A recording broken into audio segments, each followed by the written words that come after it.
Unmute, my brother. Yeah, you're muted.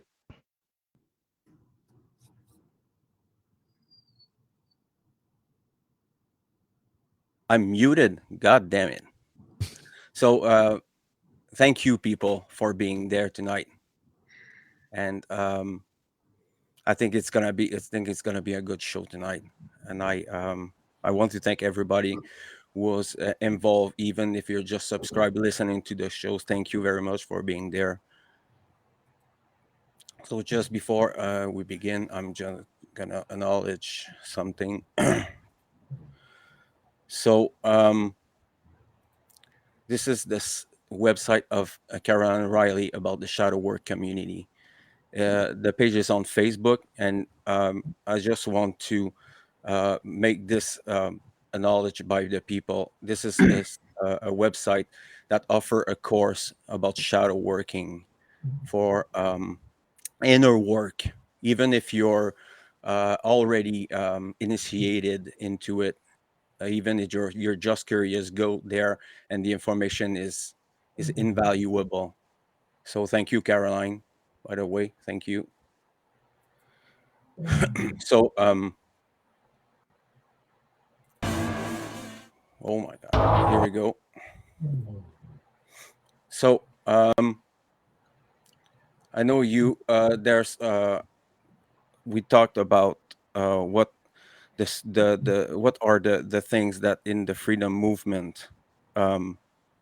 Brendan, Martin, what is exactly the point of I know you mentioned let me see, let me go back because I think it was an important one.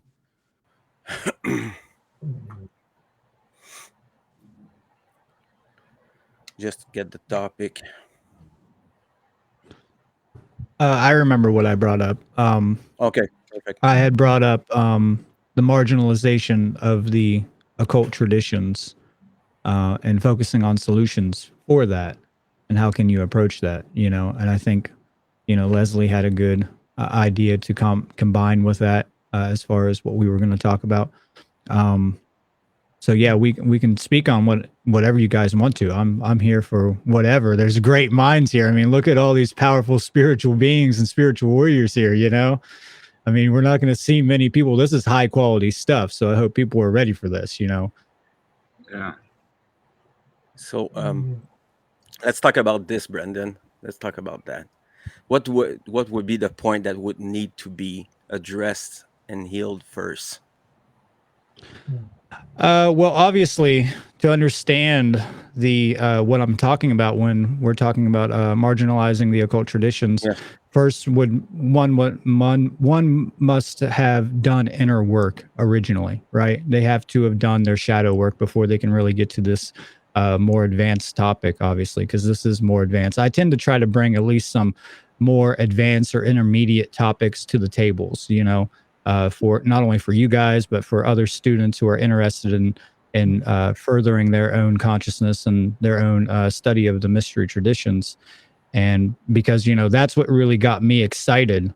Not only was it learning all the basics of, objective morality and natural law and everything like that, but it was also like, where can you go with all that after you have done a lot of work on yourself or continuously doing that work on yourself? But how much further does it go? What other interests do you have? Are you interested in esoteric history, anthropology? Are you interested in the evolutions of secret societies? And what I see today, so I'll point out a problem and then I'll try to follow it up with a solution. I hope some of the other talks or speakers here can bring up some solutions to these problems that I bring to the table. One of the things I see is that throughout history, we've always seen mob mentality that attacks the learned men, throughout history. And we can consider ourselves to be learned men as well. I mean, there's no doubt that we are learned men in this group discussion here. So, the reason why I bring that up is because for the evolution of the species, you have to preserve and teach the occult mysteries. And this includes natural law, that it has to be passed down for progeny and prosperity, no matter what. And so all institutionalized religious belief systems have always, went out of their way to actually attack people that are holding this knowledge or sharing this knowledge. And this is why secret societies at one point became very pragmatic, because they were trying to preserve this knowledge. And obviously they were infiltrated and corrupted and obviously at some level perverted, and then started to withhold that knowledge from the general public, where it created a power differential. And then you have the dark occult, priest class that obviously takes over these secret societies. And this is what we mainly focus on, right? We mainly focus on the repugnancy of secrecy, right?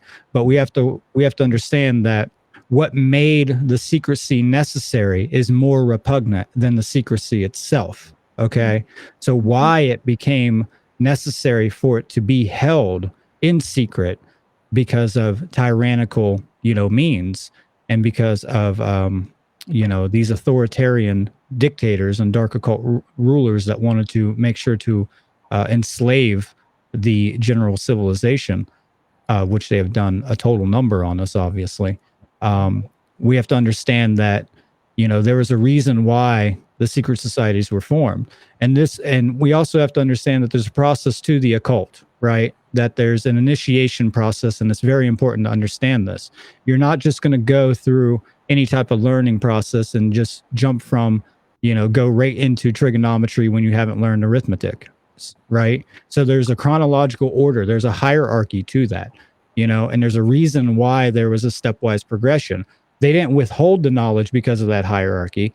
They just said this is where it goes, and you need to learn the basics before you can advance into the greater mysteries, is what it would be. So one of the issues is that the marginalization of this, right? So we see the church, the religious mindset, attack the occult. Occult is evil, right? Secret societies are evil, and this is a big issue, because guess what? One day secret societies may actually become pragmatic again, and you might actually need to use it depending on what kind of warfare you're in. So you better realize that you might have to, utilize that and have that under your belt, depending on how bad this war actually gets. Okay. And that is the truth. And you better be ready for that, because it's going to ensure that the ancient knowledge that comes from, pre-dynastic Egypt, from the stellar cult, from the lunar cult, from the solar cults, from all the nature cults, from all the, cults of animism and, paganism and all this stuff, is preserved, because what they seek to do is assimilate and obliterate that knowledge. If they can't utilize it in their own religion, then they're going to obliterate it, because all new religions seek to obliterate all previous predecessors to that. That's why we see like all the ancient mounds and all the world get and all over the world get built over with these modern churches and cathedrals on these ley lines, not only for energetic purposes, but also to cover up that ancient knowledge. They don't want you to have this ancient knowledge. So it's extremely important. So they make it look very unvaluable through Hollywood. They make it look witchy, fantasy, magic, all this stuff, when it's not that, It's a science. It's a science of understanding the human psychology and the realm in which the self operates in, So a solution to that is to understand like how these things work, where the problem is. You got to recognize there's a problem, right? And then you got to understand what caused the problem. And then you got to figure out like how to stop the cause of that problem. You got to apply yourself to realize like this is a very complex matter, and you don't want to throw the baby out with the bathwater. You don't want to just say, oh, it's all bad, so get rid of all of it, because it's not. It's just a tool. The occult knowledge is just a tool. And you have to learn how to wield that tool. It's a double-edged sword. It's like Excalibur. Depending on who wields Excalibur will determine, what's going to happen with that sword, So we have to really get this through to people, because without the occult knowledge, we're not going to be free. This is what I hammered on in all of my presentations pretty much. You could teach people morality, and that's fine. And that's really important. It's the basic of everything that we need, right? It's the basic principle of everything we need. But yet, if we don't understand the occult mysteries, all of that's going to fall apart, because we still haven't connected to our true nature, our true spiritual purpose and nature itself, the external world. So we really have to get more advancement and scholarship within the realm of understanding the mystery schools and the purpose of them, and those traditions. You know, we can't just put them off to the side and put them off the table. You know, we can't just say symbolism is meaningless. We can't just say any of these things should just be put to the side. And, you know, obviously we focus on truth and morality first, and then, you know, we move forward. So, yeah, that's what I have to say. I don't want to take up. So I know we only have an hour I and a want half. to bring So something that you talk don't about get me going. symbolism. You talk about symbolism and their presence, and actually they're there and they're showing you, and then if you talk about them, you're gonna be ridiculized. Right.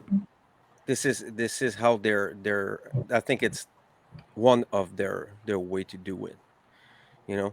I've seen all these uh, t-shirts, and they were wearing the zombie symbolism on them.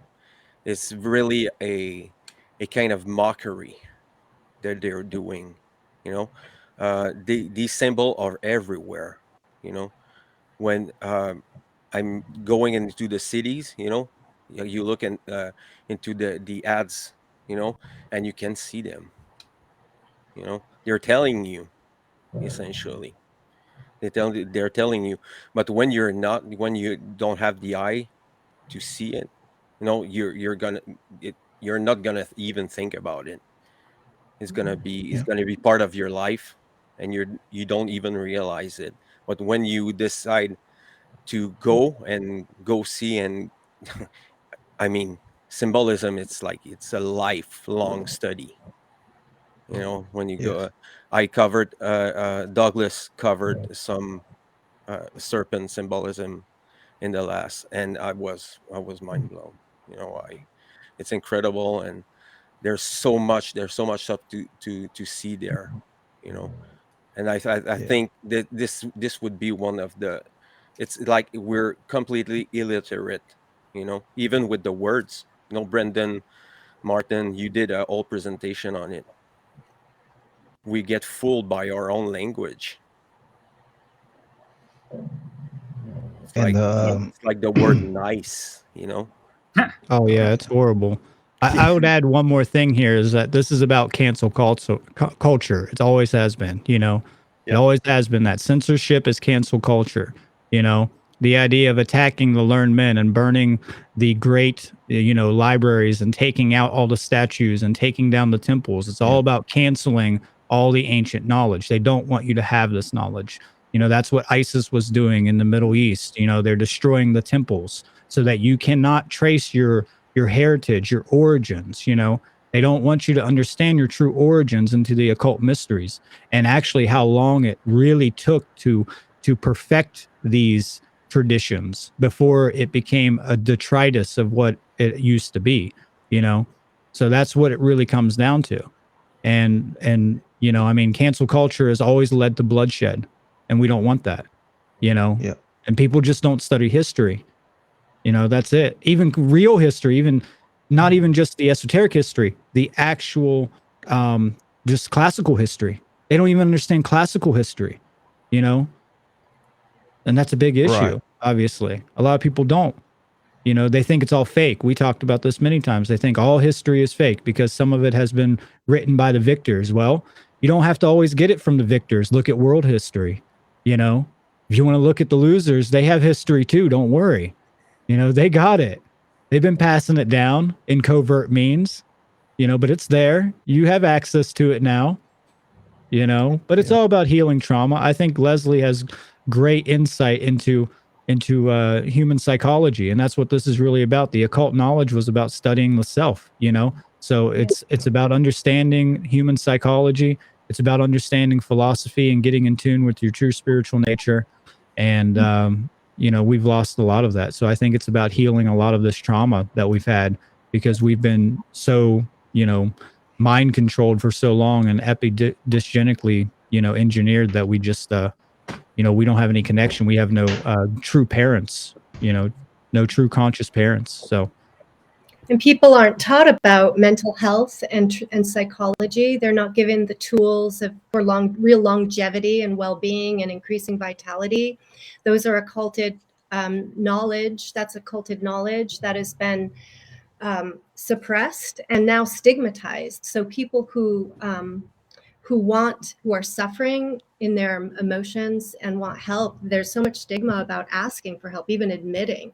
And so going to seek, mental health treatment or whatever is discouraged.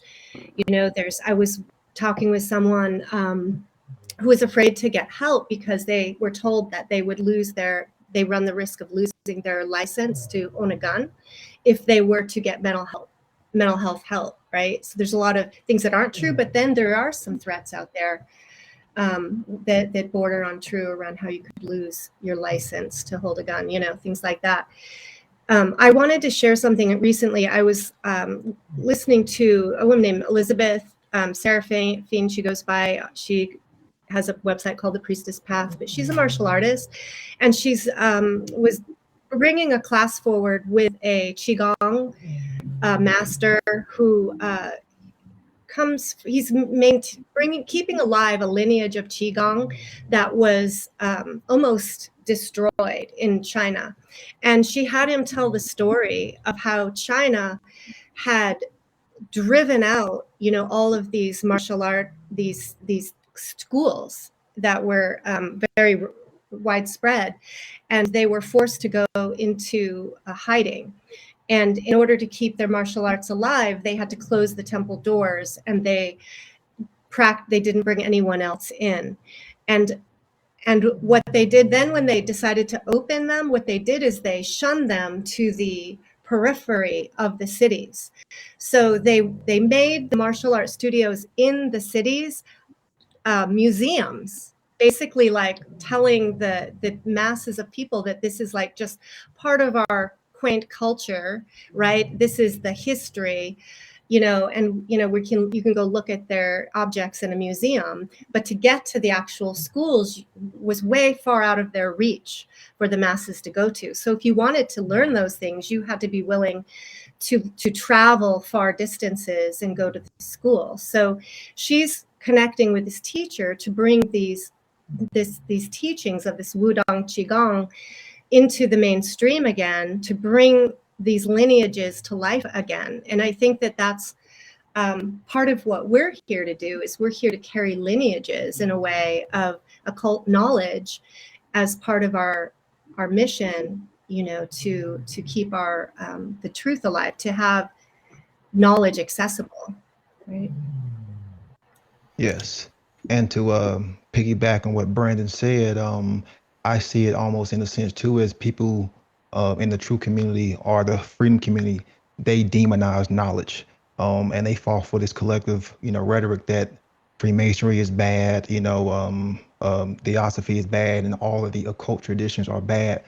Well, when in actuality, what you're saying is knowledge of self is bad, and going within is bad, because that's what a lot of these occult traditions were there to teach you about.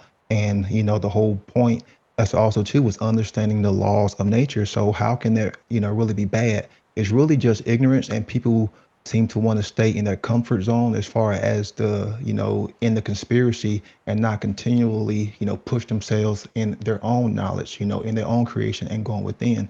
And mind you, I'm no expert in the occult tradition, but I constantly find myself, like going back to my Masonic Bible and all of the other, Freemasonic stuff that I inherited from my grandfather. And I really do find that, really helpful in my own,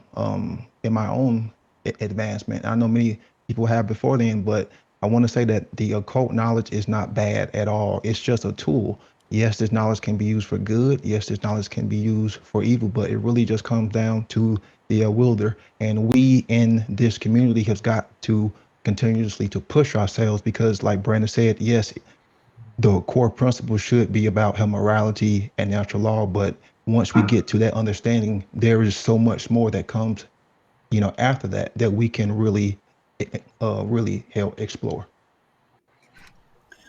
That's Will, pretty how you awesome. doing, man? Yo, You want to bring something? absolutely. Yeah, for sure. I problem, loved Will. what everyone said so far. That's great. Yeah, I mean, it's ultimately just how all the mystery traditions, how they originally started as an oral tradition, right? Because when you have an oral tradition, guess what? You actually have to understand the information and the knowledge.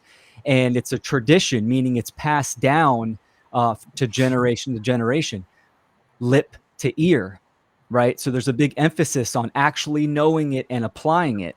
This is also a solution I see for the one great work is an oral tradition. What we're doing right now, we're using our voice, and we're talking about occult knowledge, which is the most important information. So no wonder it's been occulted for so many years. And like Brandon said, that it might have to become occulted in the future, depending on where the timeline goes, right? I think they definitely, the social engineers want to push society into to atomize the group and get them thinking in a collective basis, completely disconnected from nature, and to attack and target learned men about, with the occult knowledge. So oral tradition, and also the preservation of knowledge, which when you have an oral tradition, that's what you're doing. You're preserving the knowledge by speaking it, but knowing it first.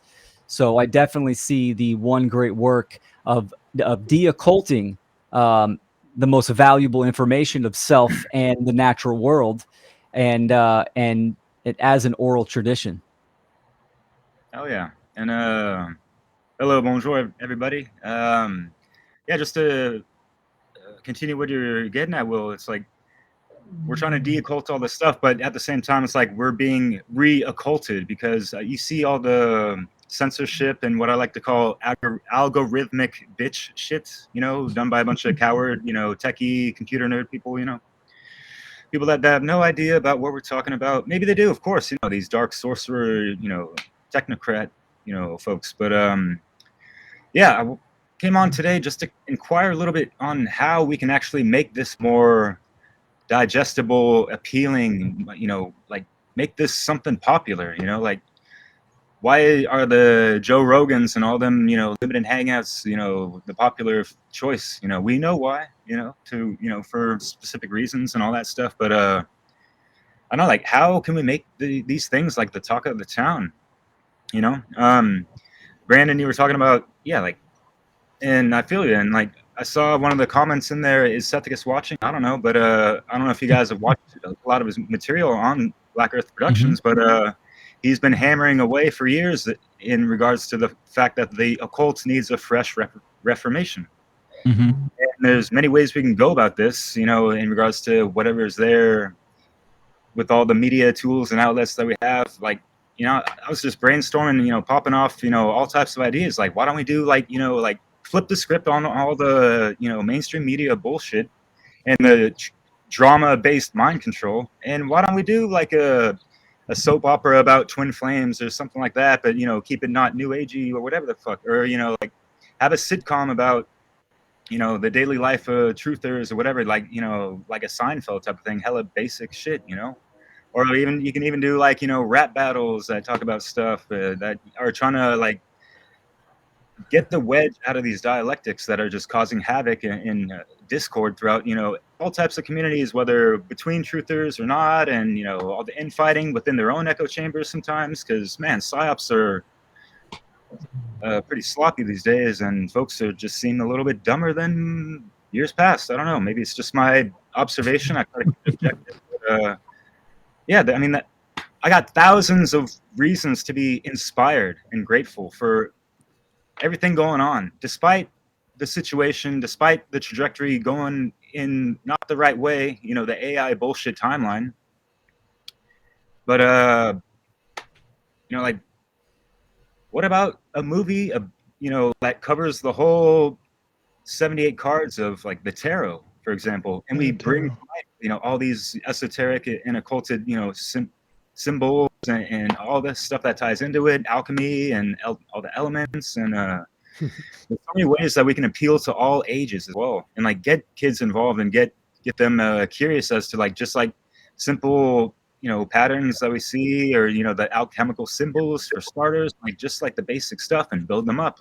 Like you said, you can't jump from basic math to trigonometry, you know. So and that's why, you know, folks like Passio said, like, you know, like if you're trying to listen to me now and haven't done the work, like, you know, start at episode 1 or whatever, you know. So yeah, there's more to it than that. But oh yeah, one last thing, and like another cool way to do it, and this is kind of which got me on the truther path, but I saw it on TV and it just wasn't enough, too mainstream, too, you know, beating around the bush, was Ancient Aliens. I mentioned this several times in some of my interviews, and like, why don't we do like a remake of that and call it something like occult archaeology or something like that, and each episode focuses on something like a thelema, you know, getting into Rosicrucianism and stuff, but like hitting at it from like the right angles, but the eclectic angles, and like go through a lot of people's research and even you know, stories from back then and this and that. Like, we're living in a modern day where people don't understand and take into account and take way the hell for granted the fact that these people did not have the technology we have today. They had books. Those things weighed a ton. If you had a collection of like a dozen and you're like a light, you don't have all this luggage, you don't have a car and all this stuff. So it would be great for people to humble the fuck up and, you know, be grateful for what the hell they have. But no, we're gonna be talking shit about what the hell's on Netflix now, and cry about all the shitty ass writers and the virtue signaling inserts that want to, you know, tell the social justice stories through the tokenization of classic characters that they're fucking shitting on. No, we're not gonna have that. And also in the truth community, we're not gonna have these these Johnny come lately, recently woke as fuck New Jacks and Jills jumping on the bandwagon, fucking grabbing the steering wheel and, you know, taking the car to a fucking cliff. That kind of shit. We're not having that shit. It's time to grow up. We can have, you know, healthy arguments. We can talk about these things. I ain't got to raise my voice either. It's the conviction in me. And it's also driven by a lot of care as well. Because I'm just, you know, a lot of us are just looking around at our peers like, hey guys, we got priorities and we're supposed to be brothers and sisters in this. And we thought that you're, you know, reached a level of awareness, and that's great. You see what the hell is going on, but at the same time, I don't think you see what's really going on within yourself. You know? So yeah, I'll pass it on. I got an idea for you, Derek. Oh, Sure. Yeah, you know, talking about ideas of actually how to bring people into something, Leslie and I were just discussing. And there is a very physical element to this, what's going on around us, and a very important element of self-defense. And one thing that came into my head when Brandon was talking about things being occulted, I think of the fighting style called capoeira, which was a fighting style that was developed as a dance. And the reason it was developed that way was to keep it secret, because the leaders, the rulers at that time, basically made it illegal to practice martial arts because they don't want people to be able to defend themselves. The same reason guns are taken away.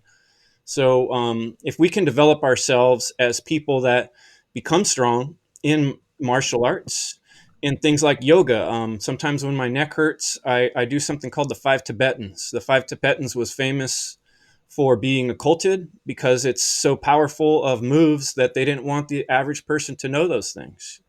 I think of you know, all these physical things that if we can, especially in a time like this when people are very unhealthy, extremely unhealthy, if they can look at people who are powerful and that have skills and that are strong, they're going to want to try to be like those people. So I think what we can do is set aside an example of some real physical ways, like Mark Passio said, wisdom is action.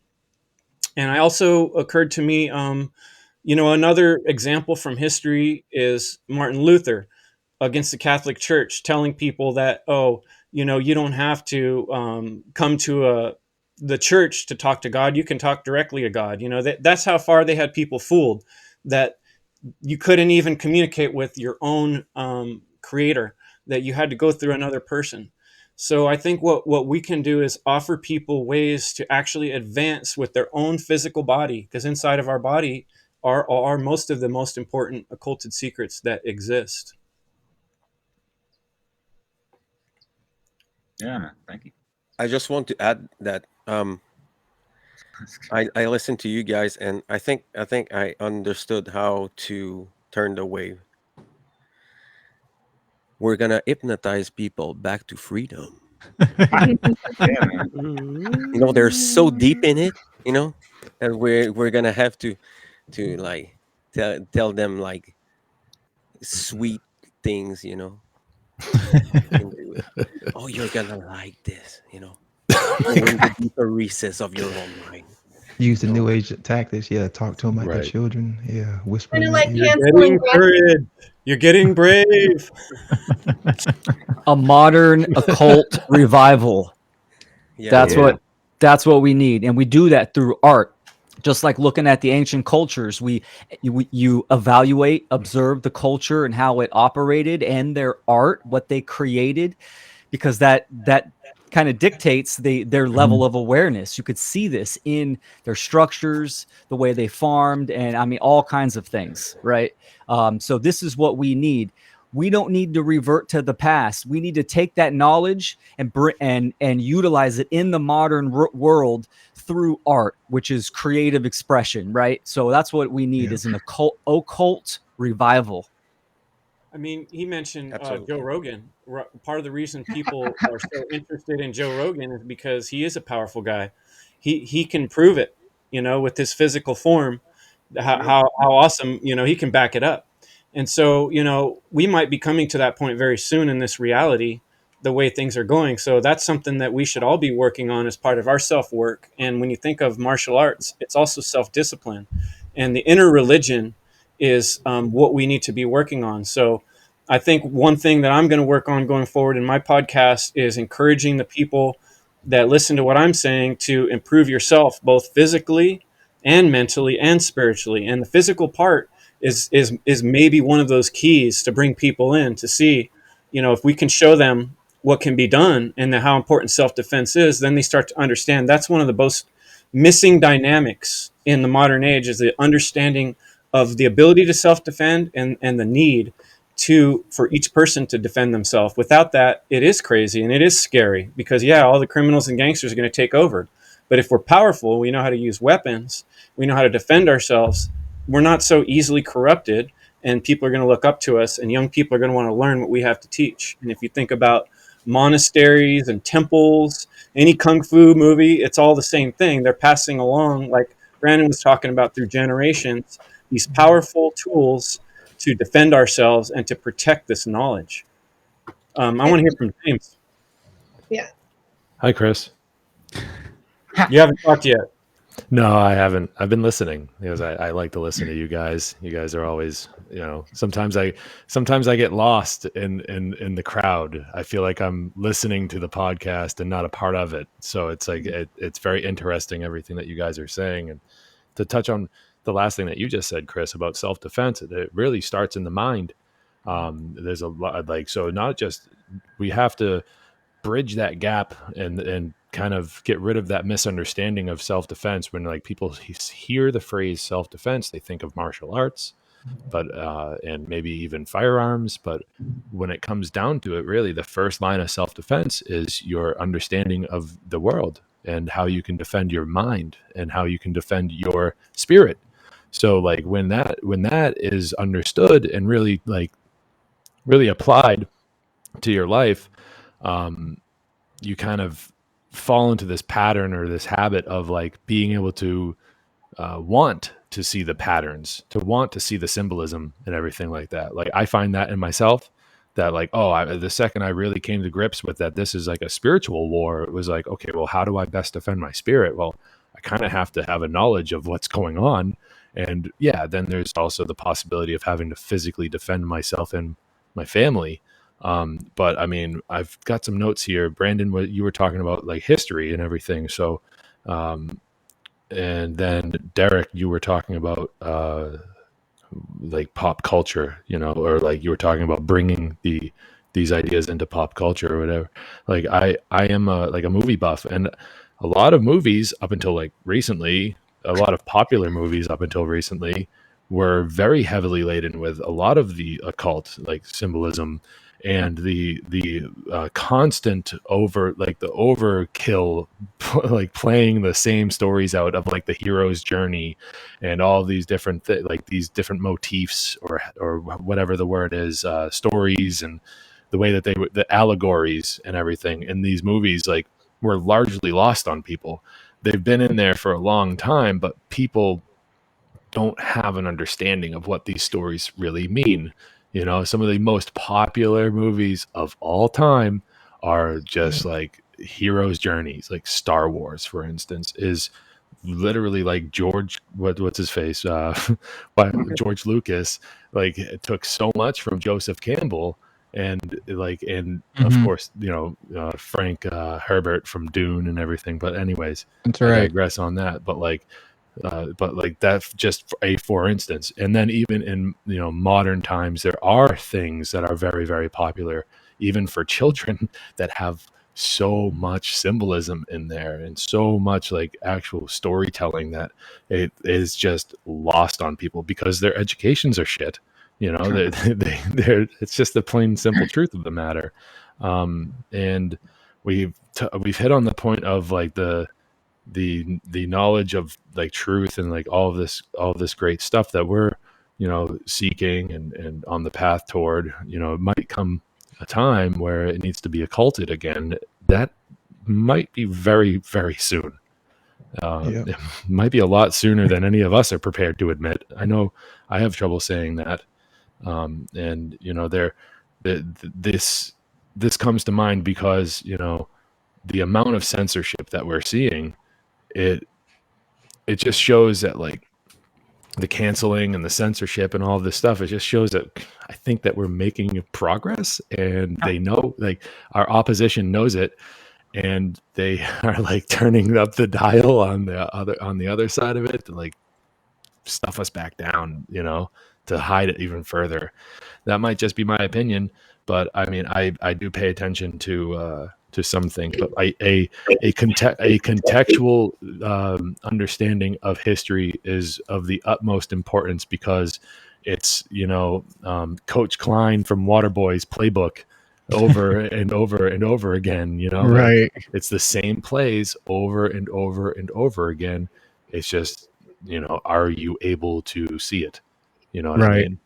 And so, yeah, I yield. I'll comment on that if I can. Oh, yeah, sure. So I want to clarify that I'm not advocating for any type of culting of any information, because a lot of people can take what you're talking about and twist that, obviously. But we may be forced into that position through censorship, right? Where they actually are, you know, hiding it, you know, intentionally, and we just happen to be forced into little cubbies or caves or allegorical, you know, motifs that whatever allegory you want to use with that, you know, whatever symbolism you want to use with that, or metaphor, that's the word I'm looking for, whatever metaphor you want to use with that.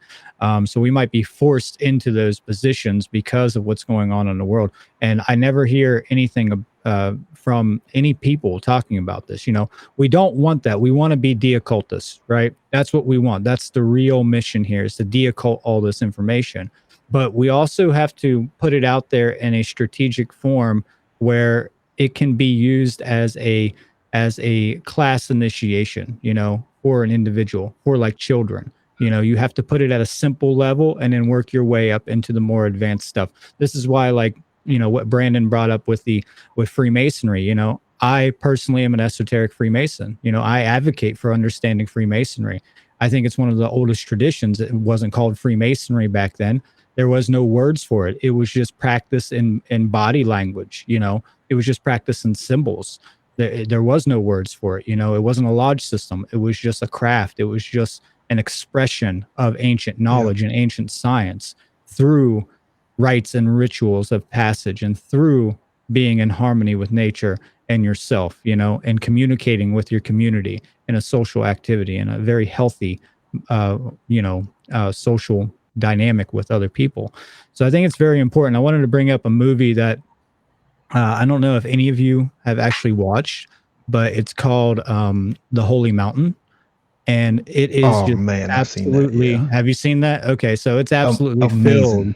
Yeah, it's filled with Yes. occult knowledge, and I've watched it probably over 100 times, and it's extremely deep. The first time I watched it, I couldn't get 15 minutes into it because you just get completely oversaturated with so much occult symbolism. It's done by Jordan Lewowski, I believe the director is. And it's an amazing, amazing movie. And I would highly recommend looking into that. It's about the hero's journey, but it's very clear. It's not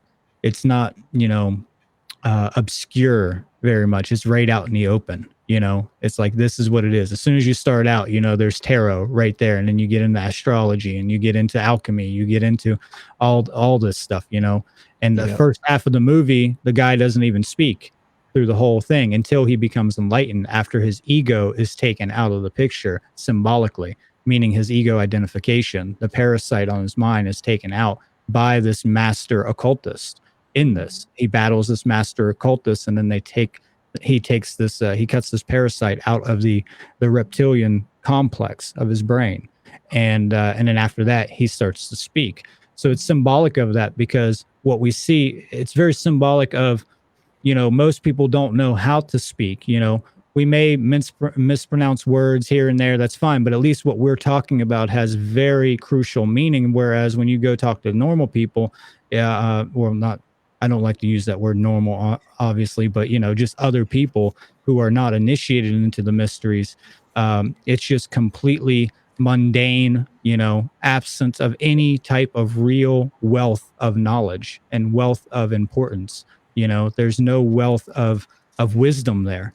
And that's what we need. We need more Manly P. Halls. How many Manly P. Halls do we have in the world? Really? I mean, we can't even count them. I mean, that guy he was a library to himself. He started his own pretty much mystery school, where he did lectures constantly every single day, kind of like what we're doing here, but to such a high degree that almost nobody can freaking match him.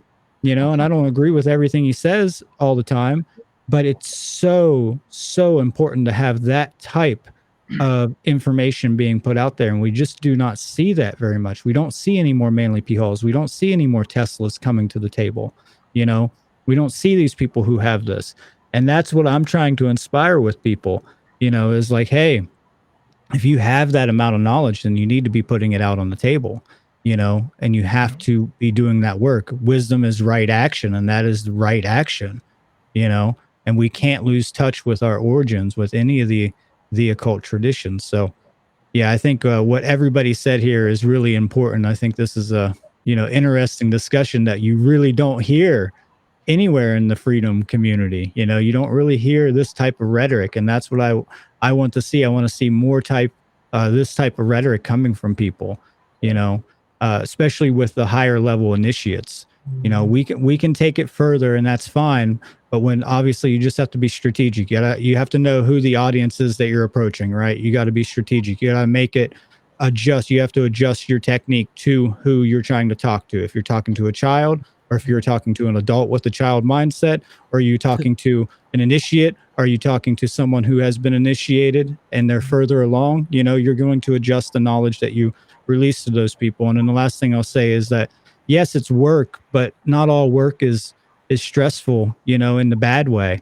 Sometimes work is really fun, and if it's more fun for you, if you have a passion for it, right? Yes, it's going to be difficult at some level, but if you really have a passion for it, you're going to get up and do that. And we have to have a passion to do this work. This is what our passion should be. This is what we need to put out there and be communicating to more people. So yeah, I mean, if you want to romanticize it, that's fine. Put it in art. That's great. It's already out there in a lot of art. Keep doing that, but it's also about giving them the knowledge so that they can understand those allegories and the hero myth and all that stuff. Because if you don't have it, then it doesn't matter if it's in the art, because then you can't decipher it. You're just looking at a picture, and you're just like, oh, I don't know what that really means. I'm just entertained by it. So it doesn't matter to me, and you can't see the patterns. So, but yeah, there you guys go. Run with it. Right. Yeah, just real quick, just a two-liner. I mean, we're dealing with people, the limited imagination versus the Magi nation that they haven't quite activated within themselves, and that's okay. But yeah, man, and I mentioned this in a podcast of like, hey, this ain't really a spectator sport. We need more participants and all this stuff. We got to get over the 100 monkey effect, and why not 100%? Be on somewhat of a similar level. But all that it's just a word of advice. Like if you're struggling on finding purpose in life, or the truth and don't know what to do with it, like just find out what you're passionate about in life and what you're good at, and try to find those mediums of expression that align with that and correspond, and make it happen. Little by little. Like even if you want to put your voice out there, but your throat chakra is a little rusty, or practice. Get used to feeling comfortable within your own skin and hearing your own voice.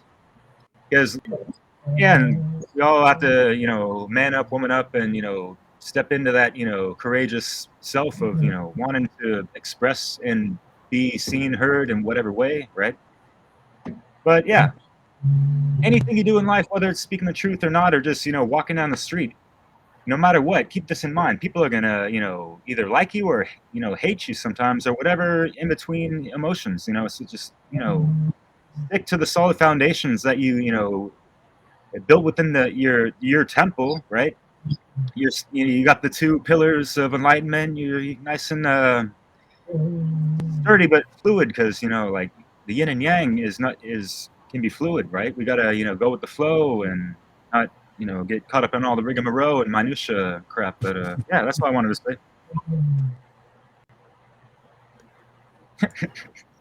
say. Fred, you're muted. We talk about teaching to people. So what kind of structure, what do we have to do, or do we have to put in context for these people? What structure we need to for an example, you want to like you meet someone, and then this person is like, it's not initiated, she not even look into it. How do you approach someone with occult knowledge? I should have listened to the rest of your question first, but the approach that I would take with some people is just to start asking questions, use a sort of Socratic method with them to get them in a position where they're actually realizing it for themselves, instead of me trying to put anything on them. They kind of you start asking them questions about how do you feel when you get treated right, and then and then kind of lean into the direction of like, well, is that how the like, for instance, the government is treating us? Is that the way you get treated by somebody who cares about you? Like, that's just a for instance, and get them there on their own, instead of just being like in their face, like, hey, in their face about it, you know what I mean? And be like, hey, they're coming after you, like, because We're gonna turn into an Alex Jones. Yeah, well, the lizard people, and like, and all that great stuff. But it's really tough when you kind of bitch slap them with the red pill. It turns into the black pill pretty goddamn quick, and a lot of people will just put their heads right back in the sand. And it's a problem I've seen multiple times, and it's like I've had to adjust my approach. And so far, just asking questions and just like being like, so, hey, what do you think about this thing going on in the world? The war or whatever, whatever the case may be, something that they might be interested in. We go, do you really think that's right? And they go, no. I'm like, well, then why are you participating in it?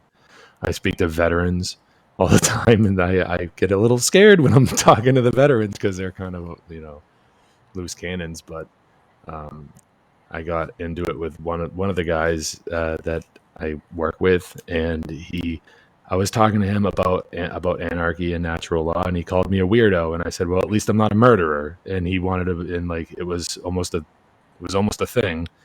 And I said, what, dude? Like, what do you want from me? I called him out on his shit. And he kind of had this look on his face like, how dare I? And it's like, well, I know you told me stories, dude. Like, don't bring it to name calling, because I can do that too. But anyways, I really like to just ask people questions and just to see if I can get them there on their own, and then, hopefully they take away from those conversations a little something for themselves to kind of just think about, and being called names is not fun. But it's bound to happen, I guess. It's just like, yeah, I've been called, retarded and everything. It's like, because I homeschool my children, or my wife and I homeschool our children, and it's like, why am I retarded for doing that? Like, that's pretty backwards, and like, the old cliche, like, you really think you can do something about it? And I go, well, no, not alone, but I have to at least try, Like, I've been struggling with that a lot lately. Like, I've been getting into a lot of arguments with people in my life, not in my life, but like around me, like, that I can reach out and touch, just like getting into face-to-face arguments with people, and it's not fun. Something that's been going on a lot lately. But I like it. I like it very much. the confrontation is kind of, it's kind of like sharpening the sword. It's kind of it's kind of sharpening it a little bit, but it's tough, but I don't really like to focus on like trying to wake up too many people, to be honest with you. Like, I speak the truth. If I'm in a conversation with somebody, I'll speak the truth. I'll tell the truth. And there's a few people that I go out of my way to like really try to help. Like, I have a cousin, and he's like a little brother to me, and I really go out of my way to try to help him, to make sure that like he has a good view of like what's going on, and we were talking about it, and I was like, he's like saying all these things. I go, dude, you're like a step away from being an anarchist. Like, you don't even realize it. The things you're saying, it's like, oh, they're doing this, they're doing that, and like they're not supposed to do that. It's not right. And it's like, dude, like you are right there, buddy. You just need a little push. It's like, but I focus on my family really a lot. I'd like to add something. I'm done. I wanted to share that I think that there's a lot of people who are suffering right now in the world, and that we can meet them at that place of their pain. And from their pain, there's the opening to really identify the root of the problem and the occulted knowledge that is actually a remedy to the problem, right? Whether it's occulted health information, like what Dr. Kaufman is doing, or psychology and self-knowledge and shadow work and healing trauma, it all comes where people are motivated is from their pain, usually their desire for change that motivates them. And often people have a certain level even of desperation to break out of, because they're afraid of death, they're afraid of illness, right? And so we have some knowledge that can really help them in that aspect of like self-defense on all levels, the physical self-defense, the health defense, the psychological defense, the spiritual defense, to empower people, because ultimately people feel powerless. They feel beaten down. And the occulted knowledge is really about empowerment and self-initiation into, being whole again. So I think that's part of it. And then also kind of like where I kind of follow Derek in saying is people also want to be entertained, and they want to laugh, and they want to, be stimulated in different ways. And so we have opportunities to meet them there too. I can add to that for sure. Well said. There's two things that I think are really important when someone's making content. It has to be relatable and useful to the people that are taking in the information. So description is not explanation. So understanding, for example, the natural law principles and explaining them how other people can relate to what you're talking about, instead of just reading the Kabbalion phrase that it has, definition, and just stating that, and that's what it is. When in reality, you could actually explain in a real world situation, in depth, unlimited amount of ways, right? For really any kind of occult topic.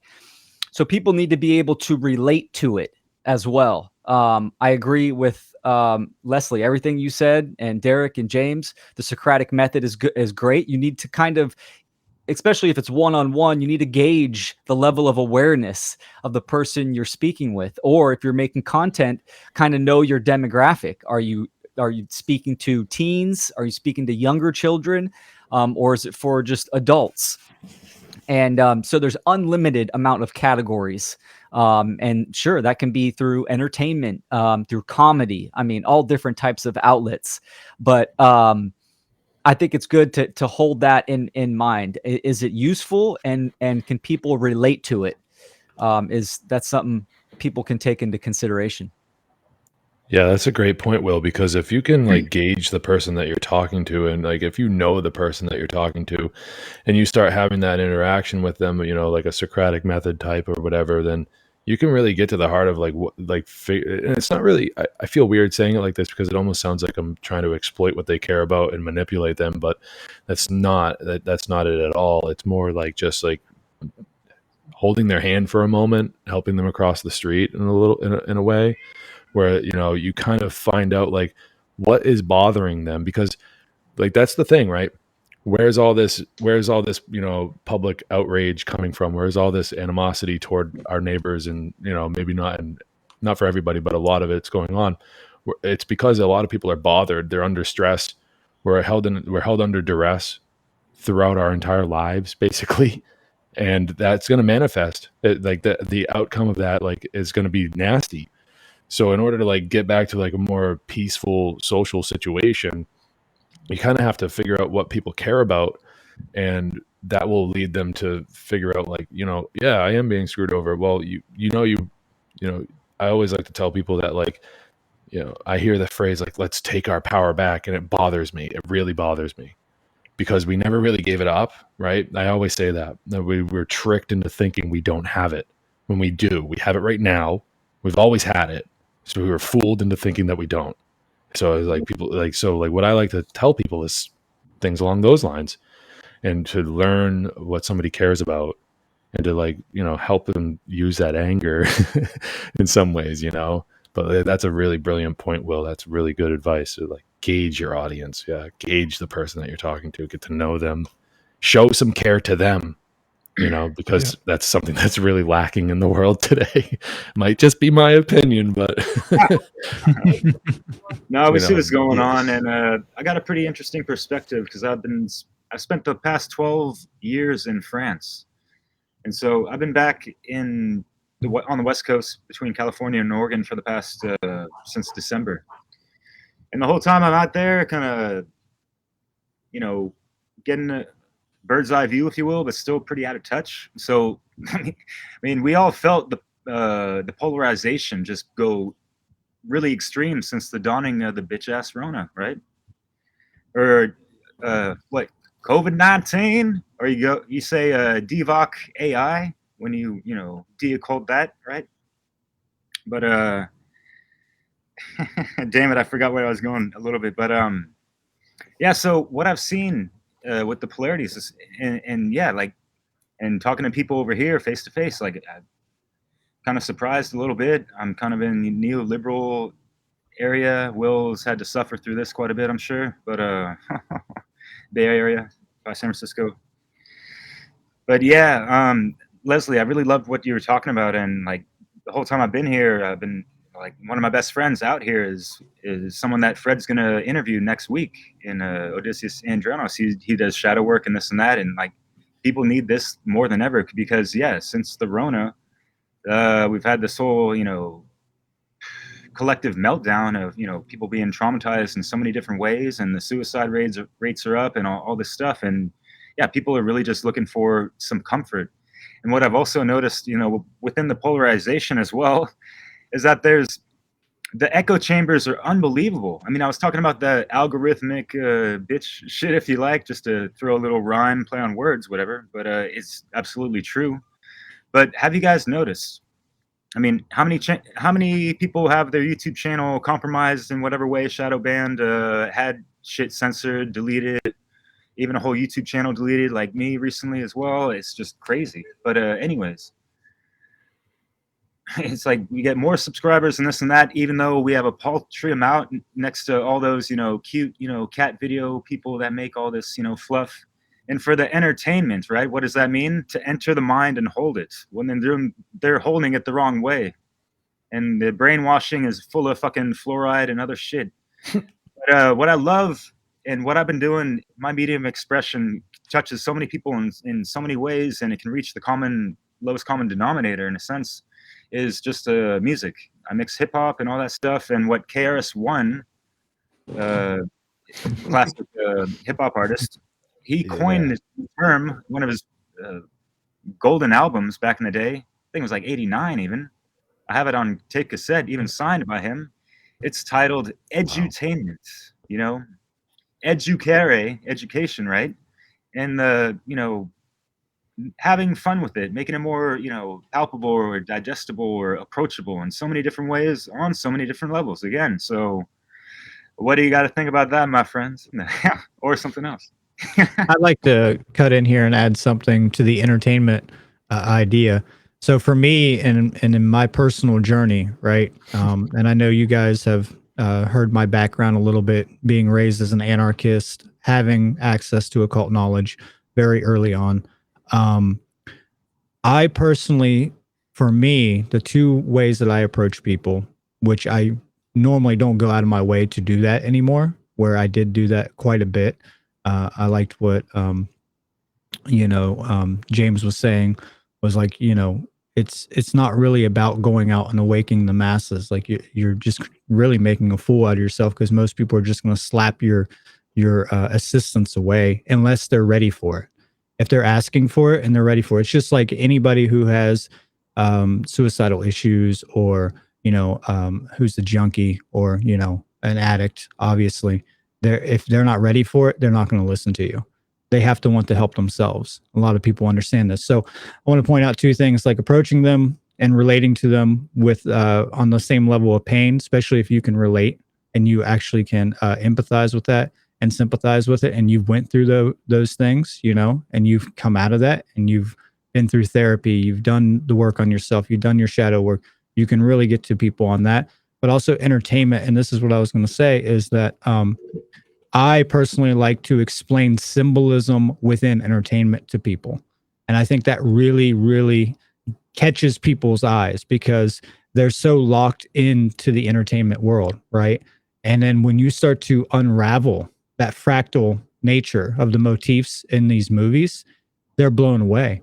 Look at all the YouTube channels that are like bringing out all the Easter eggs, right? Which is an occult term, right? Or Easter eggs in video games, right? But they don't really unravel the occult mysteries, but they're unraveling like a little bit more than what you would normally get just sitting around, the common household.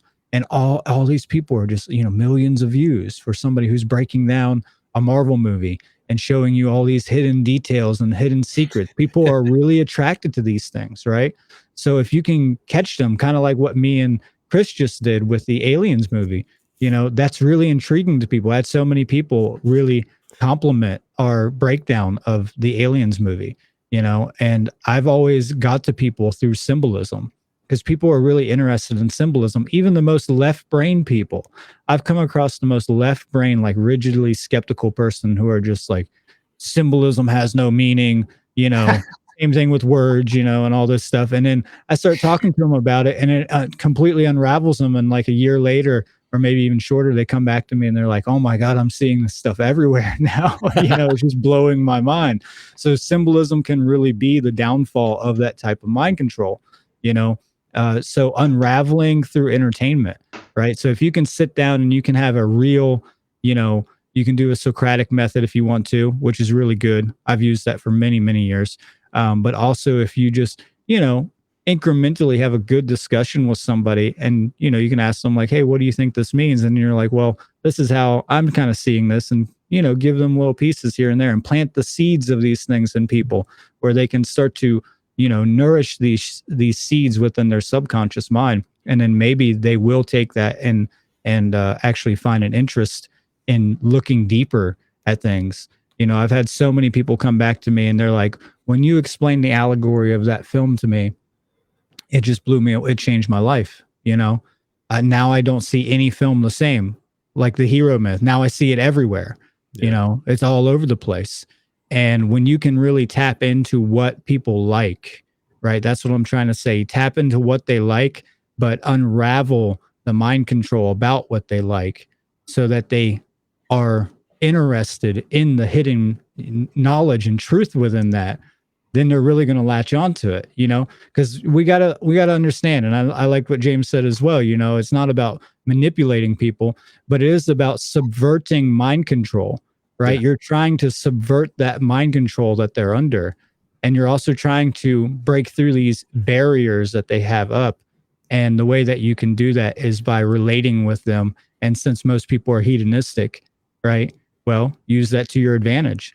This is something I've always said, like the satanic mindset of the me mentality, right? The selfishness. Use it to your advantage. You know that these people have that mindset. So use reverse psychology on that and show them that the only way that they can actually protect their own freedoms that they're so concerned about, the me thing, is by protecting other people's freedoms. That's the only way. So, turn that idea against them, and then eventually, that's going to unravel. And hopefully they'll actually just do it because it's the right thing to do. But we got to realize that not everybody's going to do the right thing just because it's the right thing to do. A lot of people are going to be selfish at some level. Hopefully not. And that's what we're working to change. But, there are going to be some people who are just going to be selfish. So if you can use that to the advantage of freedom, not to my advantage, but, to the advantage of the idea of freedom and morality, that's a good thing. Because like I always say, the evil has within it the seeds of its own destruction. Satanism has the seeds of its own destruction within it. You just have to understand psychology. You got to know how to warp it so it flips it on its head and goes right side up. That's it. So, I mean, I always think about these things, right? You got to look at it and say, okay, how can I approach this and try? Sometimes you're going to fail. Some people aren't going to listen to that, and you just got to work with it and work with other people, see what they need and gauge their level of awareness and their level of interest, so I think that's really important.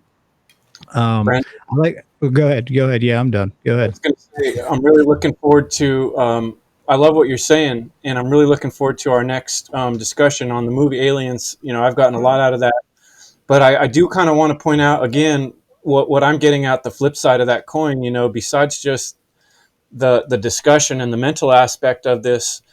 There's a couple things I've discovered that have made a huge difference in my life. One of them was a gentleman named Wim Hof, and Wim Hof's breathing techniques, and he's broken 27 world records or something ridiculous like that. And they've had to change the medical books, because of things that Wim Hof has done. And then Leslie mentioned Andrew Kaufman, and I've gotten involved with the health freedom movement. There's a lot of people out there that are, the numbers are just, they're multiplying. People are super damaged by these choices they've made of getting themselves injected. And we have an opportunity to learn healing arts, to learn the self-defense arts, and to help people on a physical level. And if you can build trust with people, they're going to be a lot more willing to listen to you. Years ago, when I first came to realize things, I was like pissed off. I was pissed off about the chemtrails. I was practically yelling at people, and they kind of thought I was a little bit crazy, But over the years, I've built up trust with certain people because I keep showing up. I keep being a good person. I keep doing the right thing. And they can see that I'm doing really good health-wise, and eventually people are going to be coming to us for help. And if we learn the healing arts, if we learn the self-defense arts, and we know the other things Brandon's talking about, the allegorical and the mental aspects and the spiritual aspects, it's going to build trust with people. And that's really what I was talking about in the funnel conference, with our most powerful weapon of working together it requires trust, and we're not going to build trust with people until they know what we're about. People that know us, they know what we're about. They don't want to think about it. They're afraid of what we're talking about. But the only way they're going to break through that wall is when they get to the point where, they're, like Leslie's saying, they're so damaged and they're so frustrated and their body's falling apart, or they can't deal with their emotions, and they see other people that are doing it, and they're going to want to follow that example. So we need to be the examples in the world of how to do things in a way that's powerful. And if we do that, people are going to come to us for the answers, and they're going to start saying, well, maybe this guy does know something. He used to sound a little crazy, but look what he's doing, man. Look what he's able to do. Yeah, That's so true. I think a powerful point to like try to reinforce with people is like if you are getting to if you get to a point where like the people that were calling you crazy a year ago or 2 years ago are starting to come around, don't expect an apology from them. Like I think that like not to say like I think that it's just like a healthy thing to like just be able to move on, just push forward, move on. Like don't be like, hey, where's that written apology that you owe me? Like it's like try not to do that. Just be like, okay, cool, all right, let's lock arms. Let's continue together. Fuck the past. Like we can go back there if you want later, but I'm not concerned about it now. Let's just go forward. Like in gaining trust. Right.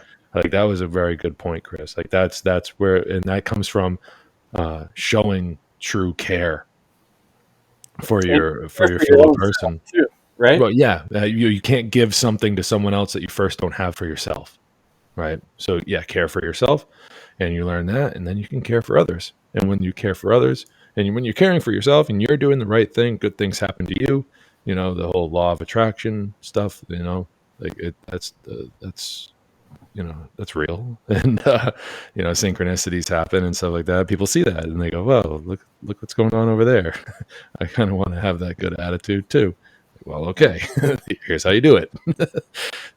So yeah, I appreciated that point, Chris, about trust. I am. To Oh, you go. No problem. Fred's like, whoa. We love to talk. We got a lot to say. Yeah, I was thinking about how our community is being relegated to the periphery, right? Our media is being put further away from the masses, just, like those Taoist temples. And so in some ways, I'm thinking about how there may be a need in some ways to infiltrate, right? How do we join in to the mainstream community more so? And that would be, through joining on our commonalities, right? Our commonalities is we all seek happiness, we seek safety, health, we love our children, right? And so it's through there that then we can find our inroad to that dialogue and that inspiration. And I think we have to be careful about how we talk about people and not insult people, because if we are expressing our frustrations and our irritations around, the blocks that we're facing through criticizing, not even just criticizing, but like insulting people, they're not going to want to listen to us, right? And I think as a community, that's something for us to think about if we're really looking at drawing people in. It's also like we're on this periphery. We want people who want the knowledge, right? Who are hungry to learn, to come, to us as well, right? And they were once, and we were all once, probably maybe not everybody, but to some degree, we were those blind masses, right? And unfolded our knowledge in gradual ways. So we want to be the people we needed. Sometimes that's a kick in the ass. I think all of us here probably responded somewhat to being yelled at a little bit, but not everybody is going to respond to that. So we all have our individual ways and our personalities and our characters to bring, to be able to inspire and draw in people. I was listening to you people, and I mean, this is a great show. I thank you so much, people, for sharing that. And this is what this is what I wanted to see. Opinions and people they're talking, respect, and shout out to you people. I suggest I put some links there. Where I suggest people to go see on the One Great Work Network. All these beautiful people there are there, and on the website, I put the link right there in the comment section of the YouTube. I think I'm gonna put it on Facebook later. So I was listening to you, and um, we know what we have to do as great workers, you know. But how do you instill care into people? What tool can you use to instill care? Because basically, this is what we need. We need people to care about it, care about freedom, care about principles, you know.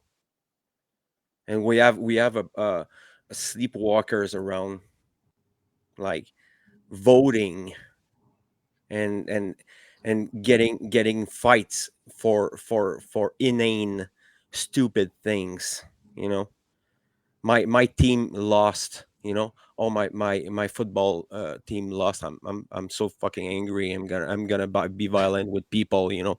And this is where we have to um this is where it is very challenging. You know, you have this religious behavior, and some people like atheists or religionists are gonna disapprove everything that you're gonna say, you know. And what do you use trivium? What would be used to instill care into people? How do what point have we to push on to make it grow into people? Reverse engineering. I mean, what do we see the media doing 24/7, 365?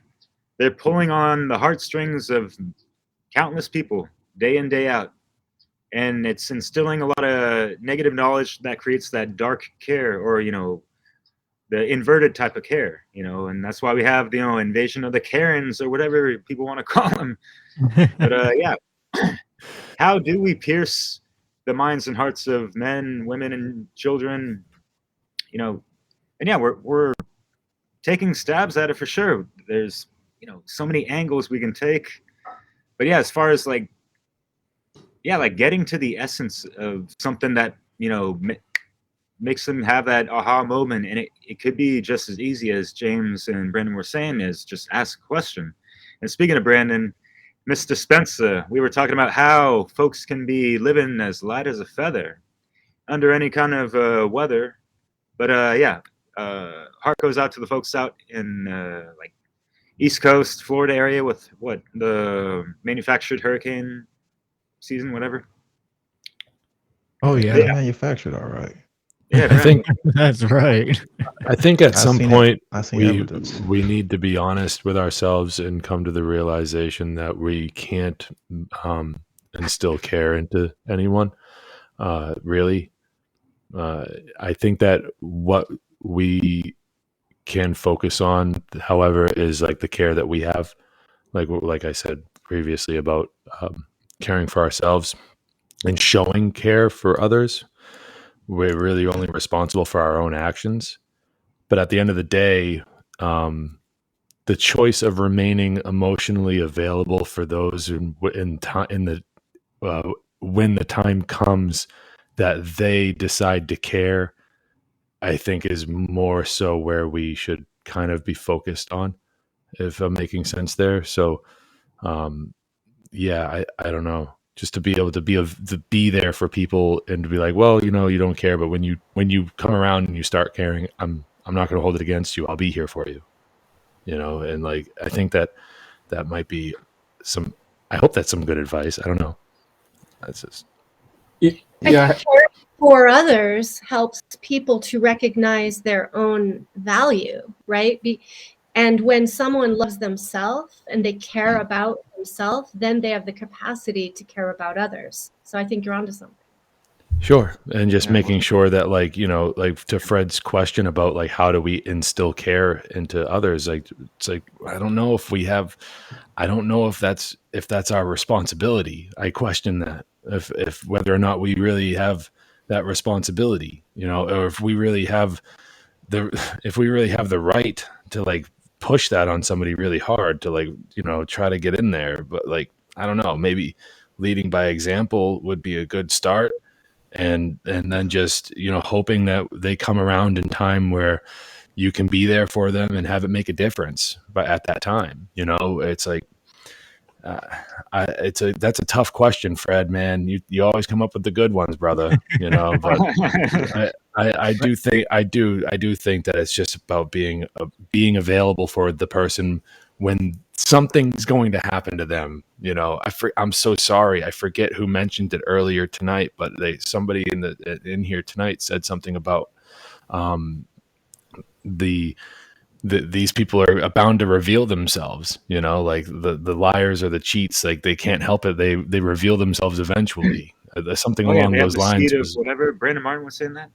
Yeah, evil I- always had the Seed of seeds of his own destruction destruction. within them. Yeah. right. And like, so that is kind of like coming to mind right now for me about, eventually something's going to happen for each individual where it's just like, they're going to care about it. They're going to, all of a sudden they're going to start caring. And I guess it's time, that's when it's time for people like us to be able to be there for them and be available for them, and to like come together, as a community, as a team, and to try to like, help each other out through the tough times. You know what I mean? And it's like, I don't know, those of us that understand how to care and what it means should do that for ourselves and for like our children and our spouse or significant other or whatever, but I think it's tough. you're really on Reach. something, James, because what you're saying is you can't give somebody care. Almost like what you were talking about with the power, how people say, oh, we need to take the power back, and the power's already there. It's kind of the same thing with this care thing. You can't give someone care because care is built in. It's part of what this reality we're experiencing. The main thing of being alive is trying to survive, and that is caring for yourself, self-care. I don't know, I keep finding myself bringing it back to the physical world here, but, Derek mentioned the Karens, right? And how Care. And caring because they're not, are they caring for you by wearing their mask? Is that really caring for yourself or caring for other people? It's just like everything else in this world. It's totally inverted. Everybody has care. They just don't understand how to define that word. They're looking at it from the wrong angle. It's the total opposite of what actual care is. And the best way, I'm going to keep coming back to this, is to set the example. If you care for yourself, that's the self-work, the initiation. Stop lying to yourself. Take care of your body. Take care of people around you. Take care and responsibility of what you're doing. When you set the example of the right way to survive, it's a natural function. The care is going to emerge on its own because it already is existent, and it is the reality we're living in. Our body is care. Our body is constantly self-healing. That's what it does. That's what this existence is. And so it's not something that can really ever be taken away, but is something that can be encouraged and blossomed and regrown. bravo. Beautiful. man. Beautiful. Yeah. Beautiful. Brandon Spencer. Yeah, Yeah. so many great points. And I would agree with what Chris and James just said is care has to come from within, and by leading by example and taking accountability and responsibility, then I think that would be the best way to inspire others. I know Will Keller is always talking about inspiring others, and I've been inspired by everyone here, by leading by example and being that or having that internal leader, then that's really how we can, start to pretty much get people to kind of see how we are doing. And something that I wanted to bring up because we was talking about how do we get people back to these occult topics and help occult traditions. I've always been a huge advocate of mind influence, and I always differentiate that from mind control. Mind control would be for an egoistic, purpose compared to mind influence. That would be more for a freedom, truth, non-egoic purpose. And I think having the tools as far as communication skills and learning how psychology works and understanding how your psychology works and having an understanding of NLP, how to read body language, all of that can be used as tools as far as to getting these messages across. I'm not saying it's going to be, 100%, but these tools are not good or evil, so it's just all about how you use them.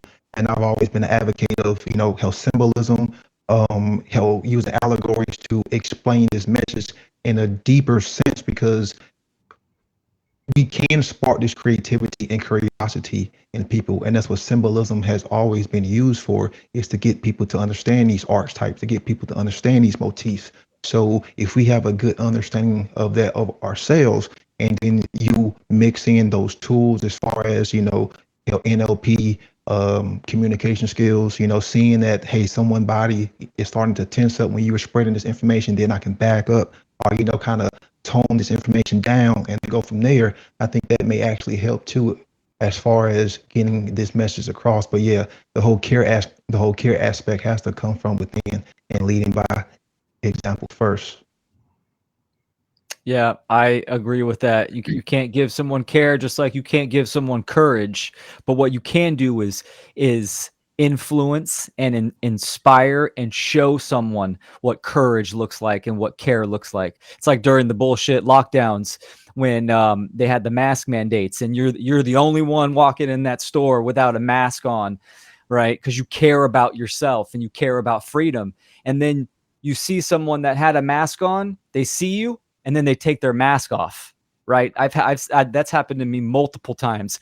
And within you, it feels good, right? And that person now, it got inspired by you because they were thinking on your lines, right? But they didn't have the care or the courage to act. And that resonates off an individual. So I always I always explain the difference of leader and mentor. A leader seeks people to lead, right? Follow me, follow me. A mentor just does the self, right? And aligns the self, and people seek out the mentor. Mentor is just a stepping stone where you learn and you can grow within yourself and then move on. So I think that's a big difference. Having a holistic approach. This has been great, this whole discussion. Everyone has different segments of these categories, which kind of embodies a holistic approach as well, where we can be autodidacts and we can be versatile in our work so people can relate to it. Meeting people, like what Leslie said about meeting them at their suffering. Addiction was a huge part of my past that I do not regret, because it forced me to look within myself. Now that's something that I can easily start doing content on, and I have talked about, but more in-depth content, because there's people out there all over the place that deal with some type of substance abuse and addiction, and they can relate to you. They can relate to the darkness that they're in, that you have been in. And then you're being that influence of care and strength. So Can you pantomime walking through the store again? and that's how I walk. That's how I walk. Dude, I have a very similar story. I think I even told you this before about the mask in the store during the height of the whole mask thing, and like I was doing the same thing, walking through the market basket without the mask on, and this dude in front of his 4 or 5-year-old daughter, they both have masks on. He goes, "Hey, I wish I had the balls to do that." And I was like, "Do just take it off." I've had some of the greatest experiences with my daughter during the mask mandates, where I would have a talk with her before we go into a store, and then we go in. And sometimes people don't say anything, or sometimes there is an incident, and she gets to see me facilitate that discussion. Sometimes, there's some righteous anger that has to be instilled, but still, I'm being the mentor for her so she can see that. So experiences, real world experiences, and being the change, which is cliche, but it is the truth. Yeah, I think that your point about drug addiction is a serious hurdle that us as a society have to jump over. Hey, my presentation at the conference last weekend was about how they get kids addicted to drugs. So yeah, like the methamphetamine, well, the amphetamines and everything, so it's a huge topic, and that coming out of that, like that drug haze is such a huge step for so many people, because it is that haze that indeed will create a lot of the dependency issues that in turn create the control structure that we're so vehemently opposed to. And it's like this, hey, if you got a severe head injury or something, and you need a little bit of some medication or whatever, like that's up to you. But like, I don't know. I'm of the opinion that it's just overdone on purpose. It's not always substance, right? I mean, Sure. I would say one of the biggest addictions is the addiction to the false self, right? With all the likes and the selfies, and people are just addicted to feeding their false self and their egotism.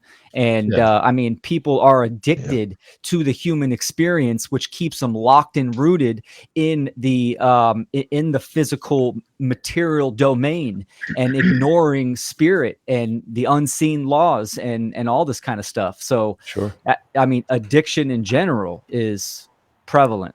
A lot of it comes from like, just honestly, when you're talking about, likes and the selfies and the this and the that, like that's all dopamine related to dopamine, and that in turn, the dopamine deficiencies are related to like how well is your diet, and are you receiving the positive feedback from the people that are supposed to be giving it to you. So a lot of these things, they play into this together.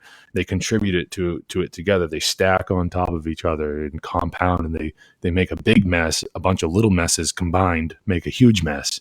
So, when we're talking about, biochemical imbalances, not always, the brain imbalance, a chemical imbalance of the brain isn't necessarily a real thing. But the body can create a chemical imbalance, and then the chemicals get sent to your brain, and your brain's supposed to figure out what to do with them. So when you're talking about a poor diet, and then on top of all that, you have the insecurities. And as a child, if you're not taught how to work through your insecurities, then you're going to grow up to be kind of a fucking mess. And that mess can be cleaned up too. It's not a hopeless case, but all I'm saying is that, like, when it comes to like the ego identification and all these things that we play into with like social media clicks and the likes and the this and the that, like it has a lot to do with, biochemical, things going on in your brain, it's twisted. It's really twisted. You get addicted to that because it's a dopamine hit, and there's better ways to get attention. There's more constructive ways to get attention, and it all starts in childhood. Like that's why a lot of us here, we do focus a lot on early life and stages of development, and it's a very, I think it's a bold statement to make, but I'm willing to be the one to make it. There's a lot of people that are my age and older, and that are absolutely hopeless. And that, and I'm sorry, but like, it just seems that way. But like, if we can like turn our attention to treating the youth better, I think that there's a more hopeful future. And I'm willing to be the one that, sacrifices my comfort, if that means that the people that will eventually adopt this place around us, like if they're comfortable, I know I'm willing to sacrifice my own comfort for that. It's just, I think that the kids, the kids today, they're fucked if we don't do something about it. There was a comment that popped up related to kind of what Will was saying about the false self, and that people are addicted to getting approval from others.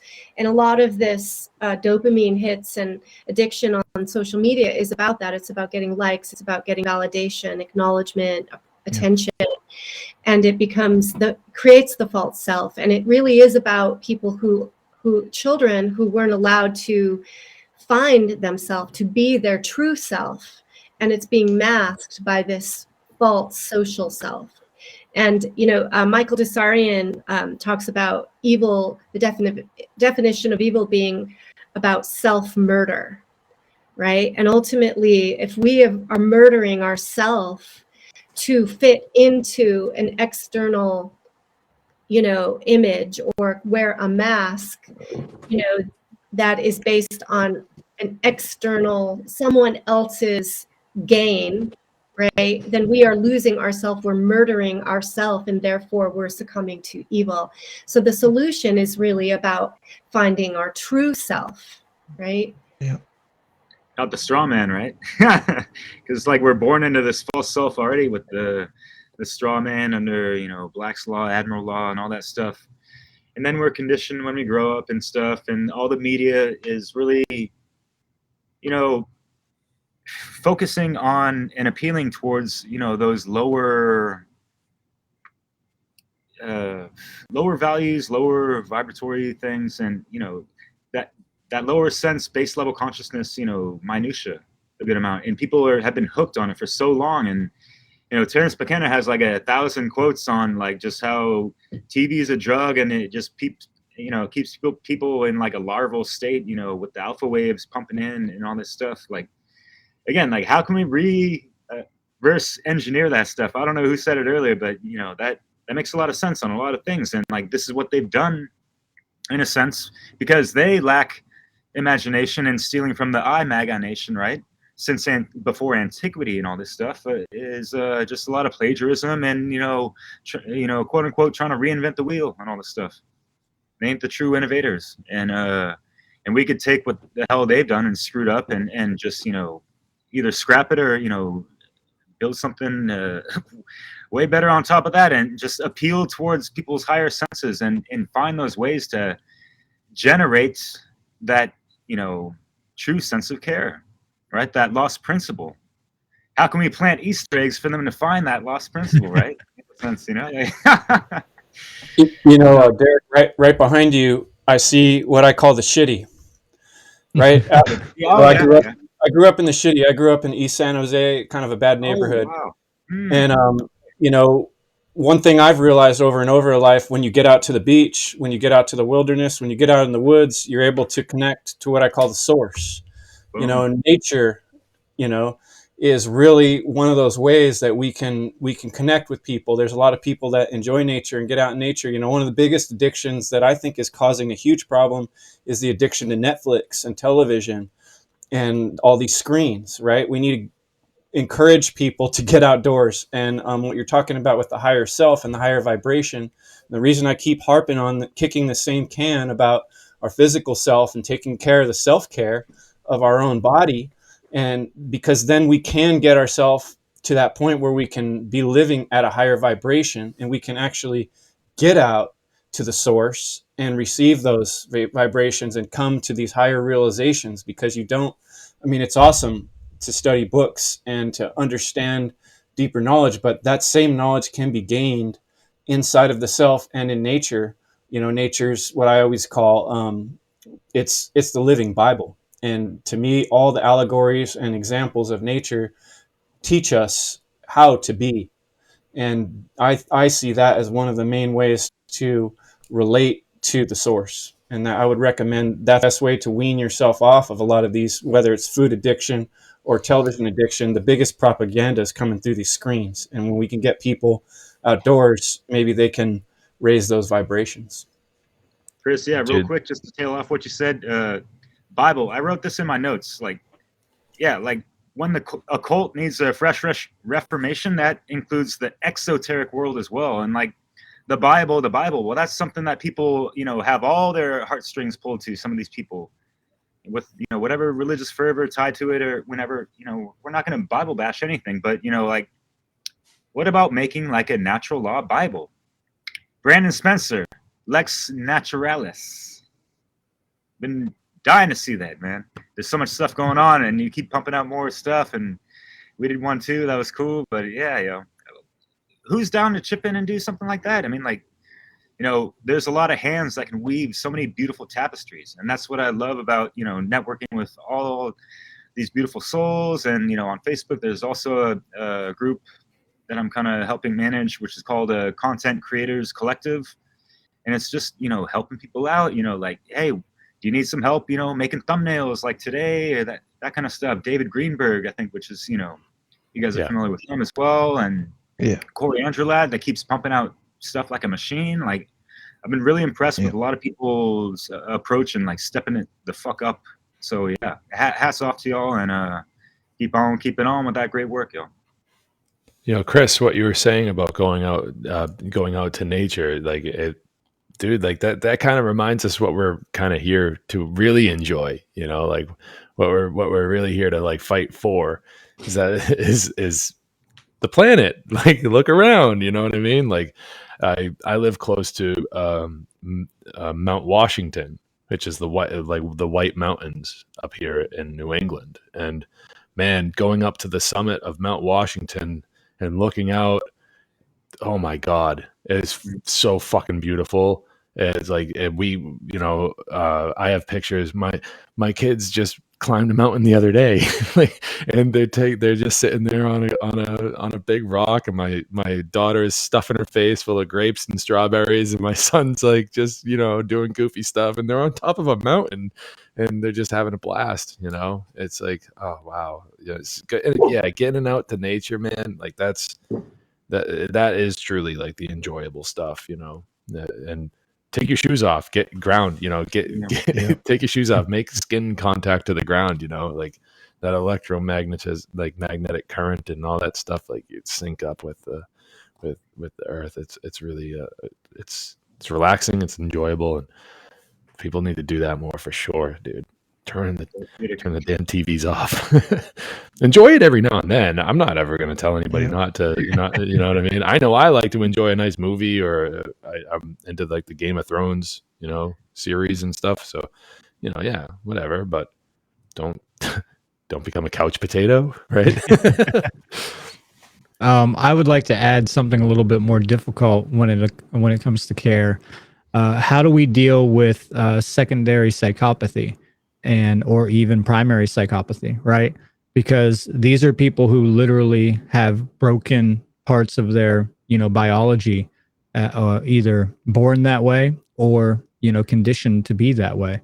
And that's the most difficult aspect of like trying to inspire somebody who knows what care is and maybe even has experienced it in their own life at some point for certain things, but yet they literally don't care, even in the face of that.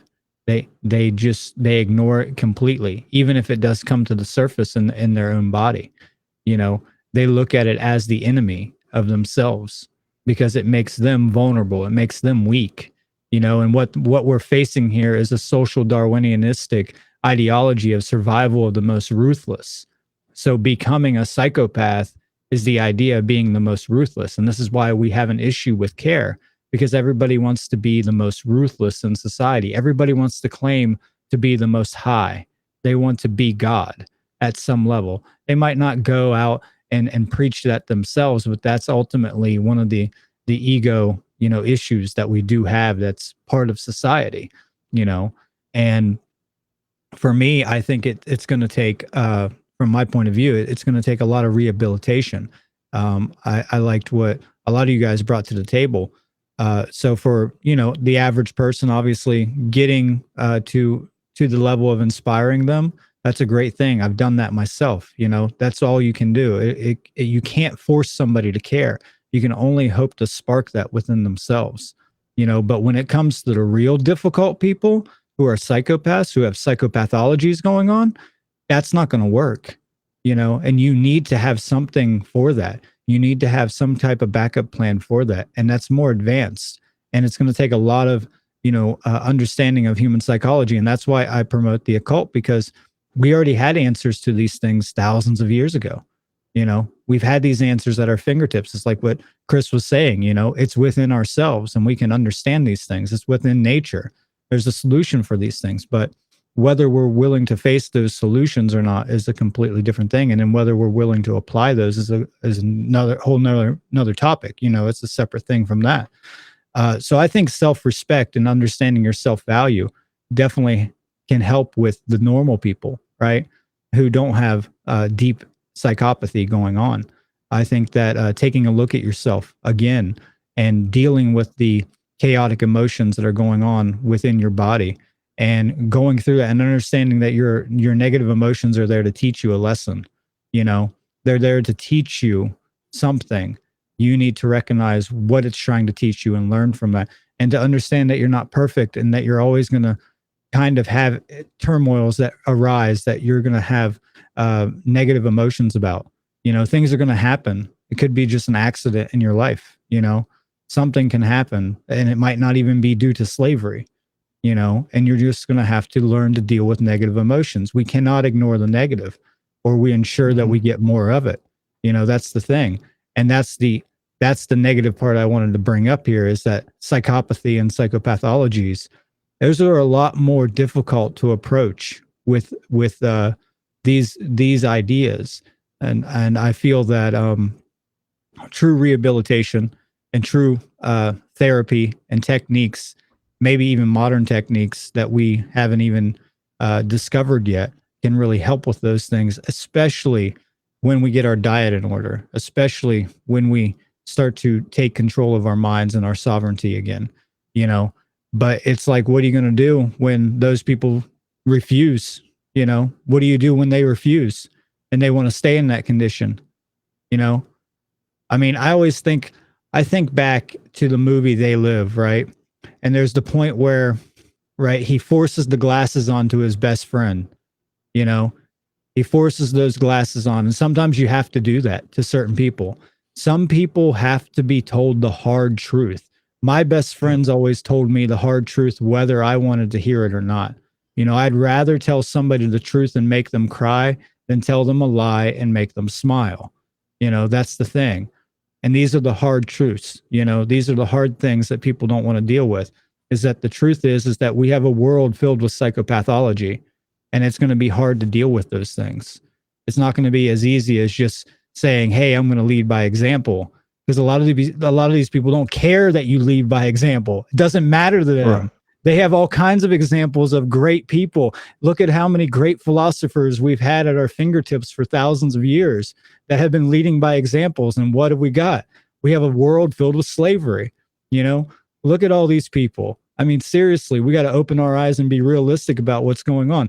Sometimes we're going to have to drag these people kicking and screaming to the truth. And then at least you can say that they at least knew, and it's not just that they were nescient of any of it at that point. They at least knew that they were choosing not to do what is right. You gave them at least the opportunity. That's for the most extreme examples, right? And that's how Mark probably would approach that as well. Is that, hey, this is tough. It's not called the one great work because it's a game. This is tough stuff, and it's going to be very, very difficult. And I'm not saying all of us have to have those solutions, because we're not all knowing, but at least we can put them on the table and say, hey, here this is, and how do we field this? How do we deal with these things when we come in contact with this? Because you're going to come in contact with contact with more psychopathy than what you realize. And they're great at mimicking. They're great at hiding in society, and they're great at, looking like your best friend. And the next thing you know, they're the most ruthless person that you could ever, dream up in your mind. And I'll finish off with one thing, is that when it comes to this knowledge, even if it means that you have to go to the archetypal devil himself to get the truth, then you better do it. All right. Yeah. You better go there. If the way that you need to get to the truth and to morality is by studying the dark occult, you better do it. Not enough people study the dark occult. You better understand your enemy. And if your enemy is giving you the playbook and it's right there and they publish it everywhere, you better start reading those books. Those books are important, because they're showing you what you're missing out on, what you don't have, and what they're doing and what they're planning to do. So you better get that in your library. You know what I mean? Yeah, I call it the psychological toolkit, right? I mean, this is when I got into occultism, it was about self-discovery, which, guess what? We're light and dark. You're going to have to go through those dark areas and understand this. This is all about mastering the elements. And so, yeah, we need to have the psychopath within us under control in case the time comes, so we can activate the self-defense principle. So I agree with you 100%, Brandon, on that. Absolutely. We need to be prepared, and we can do that by wargaming within our own psyche for certain situations, and be prepared for it. Yeah, well And said. good people don't think that other people have evil intent, right? So part of this is for people to not be naive about that, and to, like you're saying, Brandon, study the dark. And that means acknowledging and accepting that there's darkness within people, and that if we become astute, that we can recognize the narcissists and the psychopaths in their behavior and not enable them and not give them our blood, And so by us having that kind of personal boundary and self-defense, we are showing care, right? In a way that we're not feeding that and interacting with that energy in a way that promotes it. And then they're not going to get what they want, which then makes it more obvious sometimes, their reactions to get attention or whatever, right? So it's like somebody saying, Tessarian talks about how the evil psychologists create the mini me's. Yeah. So, there's, yeah. They have given us their mindset. And I will ask the question, can we truly heal a primary psychopath? I mean, can we? Probably not. Because, yeah, from my research, I would say it's not possible too, but I mean, I could be wrong on that. And I also like the approach of not being naive, hell about that psychopathy, how psychopathy is real. There are people out there who want to do evil things. And there is such thing as, secondary psychopathy. People are individuals who've never really been in an environment of care, or, maybe they experience some form of traumatic experience. Those people, I would say, can be helped. It would take a large group effort, but I would say a primary psychopath, they're just going to be a psychopath and do what psychopaths do. But then we have to be willing to take responsibility too, and have care and deal with that situation, when it comes, because there have been civilizations, who have dealt with psychopaths, and I have always been an advocate of, if the psychopath shows his true colors, then we have to deal with it, and I mean, like, in a self-defense, if that comes, but that just comes about with taking responsibility and having true care. Because if you let that psychopathy continue to plant its seeds, then it's only going to lead to more deterioration, entropy and chaos. So Mad entropy, man. And creating mini-me's. I mean, this is like part of the law of correspondence in a sense, from the micro to the macro, and in a sense of, kind of, the fall of Atlantis and all this stuff, and kind of like, these, lower upper astral entities, whatever, all that Anunnaki invasion and whatever. They literally cut themselves off from source, if you will, just like they cut us off from source as well. And this is kind of like the birthing of, like, the narcissist, if you will, because that is what those energetic vampires need us for, to feed off of our energy, our life essence. And then you pull that back from that multidimensional level to the 3D level, and you have people reflecting all that in our day-to-day lives. You have your typical narcissist, your psychopaths, and your sociopaths, and the NSPs or whatever. I think Mario West refers to that.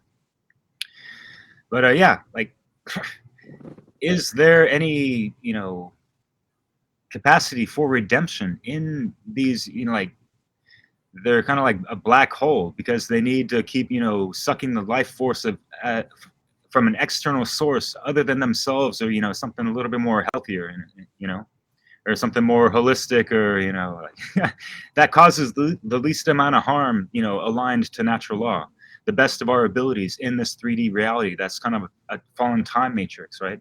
So there's a lot of stuff that, even us, we're, how much of the percentage are we using in our brain, and how much of our junk DNA is possibly activated and all this stuff.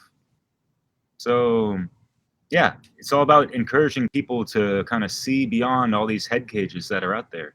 Even the new cage movement and all that stuff that plays on all these codes of consciousness, of course, that's like the modus operandi in a sense, or like part of how the techniques work of having to play off of like real fucking truths and real codes of consciousness and cosmic law. And, you know, they just invert it and pervert it all day long. It's the same old fucking song. And that's what I mean. Like when you truly activate, I thought about this in the car driving over to my friend's house just to work out. And yes, you do activate certain, there's, Chris, I think you were talking about working out with the capoeira. I made the pronunciation completely, on purpose like that from that funny movie. But anyways, I haven't worked out in ages. I mean, I felt like, what I did through work was good enough, but no, not at all. Because like you really work through a lot of stagnant energy within the physical and even the metaphysical, right? You really sweat it out. You're sweating out toxins as well.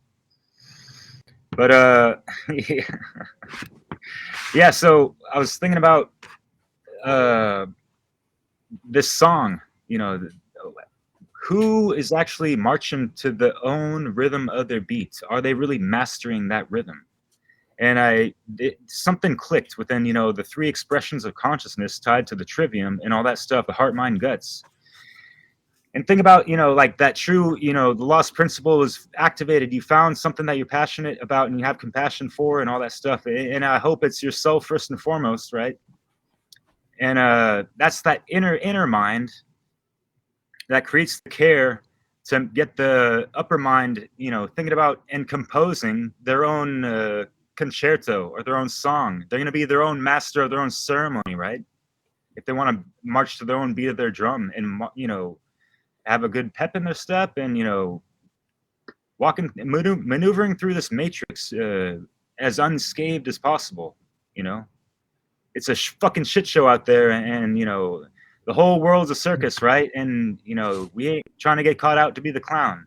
But anyway, so that's the bring it, from the mind to the heart, How many times have you heard, speak from the heart, let the soul be free? Are you singing your song truly from your true core essence, right? And then when you got those aligned, you bring it down and have the courage to march to the rhythm of your own beats. That's all I got to say. Thank you. So, we didn't touch we just touched the tip of the whole subject. No, we didn't talk about cultural indoctrination and how we can transmute. If we know that the people have the tendencies of being addicted to entertainment, and they have all these advertisements, I think the psychopathologies, like Brenton was talking, is the psychopath, and it's encoded in the culture. We have people who are wasting their time, wasting their lives, projecting an image that they are not. They're trying to please and get the validation from other people. And then we have all the religions, all of them. So we have to take in consideration that the civilization is one of the part of the psychopathologies, the anxiety, the angst, and the frustration and the stress and the sadness and the death. And people, I think one of the things that keeps people from growing up, it's people are scared of dying. So they're so scared of dying, Yeah, that they're not living. Yep. So I think this is, and we don't have to like go and make studies for 2 years to see that. They're always pounding death and disease and shootouts and all the things like that. And these things there is having an effect on the subconscious of people. They're always like on the stress, always do my kid is gonna survive now? Does a shooter is gonna get into the school? And you know, it's always fermenting into the souls and the minds of the people. So you have the what is gonna happen to children? We have people truly care about children, you know, and it's very and it's very hard when you come to realize that they're the most ill treated in all of the society. They're they're there's an obligation there. People put an agenda on their life and on their time. They cannot grow up because they're programmed into it. Growing up, it's not sitting your ass on a chair for it all day. Living is and studying is going outside and look at the mushrooms and look at the trees and the birds. It's part of what life is. But some people in the big cities think they're in contact with nature when they're smoking a joint. Okay, so we have this cognitive dissonance. Okay, people say, "Oh, I'm going into the woods, and you know, one time a year when there's the holidays, you know, because there's the only place that they can get centered to themselves." So, to not stretch it too much, I think the culture, the program of this of society, of this different nations, is a big part of what keeps people back. You have the indoctrination from the parents, you know, and then you have all this sub psychopathologies that can arise from, you know, schizophrenia, when you're abandoned by your parents, you know, mentally, emotionally. People will get into this cube that their own mind, and they're gonna detach and deny reality around them. And you see it now. These children don't go out to so much. So when they're going out, they're awkward as hell. You know, they're batching each other and insulting them each other on the social media. And then when they're getting out, they're lost, because It you goes have back to this the echo this chambers also and having their comfort zone. Just real quick, you know, all that stuff that I think James you were talking about earlier. You know, all the face to faces and stuff, and like people being so up in their comfort zones of their echo chambers and all the yes and women, man. You know, folks, that's kind of what we're up against to a good degree, and it's like, yeah, we've seen this encroachment of just like more segregation. How many people are you friends with on Facebook, and how many people that you actually see on your news feed these days? It's absurd, you know. But yeah, like that's all I wanted to say about that. Someone want to add something? Yeah, I'll jump in. And this was a pretty good section that I'm going to elaborate on my part 2 presentation of Return to Nature. Culture, right? To cultivate. What are we cultivating? Well, it's easy. We can observe the world today, and we can see that people are in this lack of this scarcity. They pack them in the scare cities, and that was for you, Derek. Get a little rhyming. Hey, yeah, So that lack of mind, this is the primal mind that they keep feeding with programming, that people are embracing the reptilian mind in survival mode, the lack of, which when you are diminished from nature, right, which nature, the return to nature in my presentation is talking about a state of mind. This is why I'm an animist, because an animist is one of soul and sees the inherent value and interconnectedness of everything in the natural world, in the self and in nature, right? Natural law, the principles. And we see that abundance is everywhere, is nature. So yeah, you're right, Fred, with the fear of death, because this is the primal fear, right? The lack of life. And all fear is based in ignorance, right? So people have a lack of knowledge of what it means to live, what it means to be human, what is nature. These are the elementary, foundational categories of existence, right? This is what we all try to talk about, is natural law, nature. So culture ultimately can be neutral, but culture in the modern world today is one of a cult of ignorance and death and stagnation. We need to cultivate to truth, for truth, in service of truth, in harmony with nature, in that symbiosis. So absolutely, and it always comes back, for at least for me, to parenting. The parental aspect has a chance to sever the ball and chain from their children, and that is instilling and being that mentor of principles in mind, state of mind, but also obviously the holistic approach, treating the physical body with respect, because just like a radio, if the radio is all jacked up, the signal's going to be all static. So I mean, I could rant on this, but yeah, I'll leave it there. So, just to bring up the word, you brought up culture and cultivate.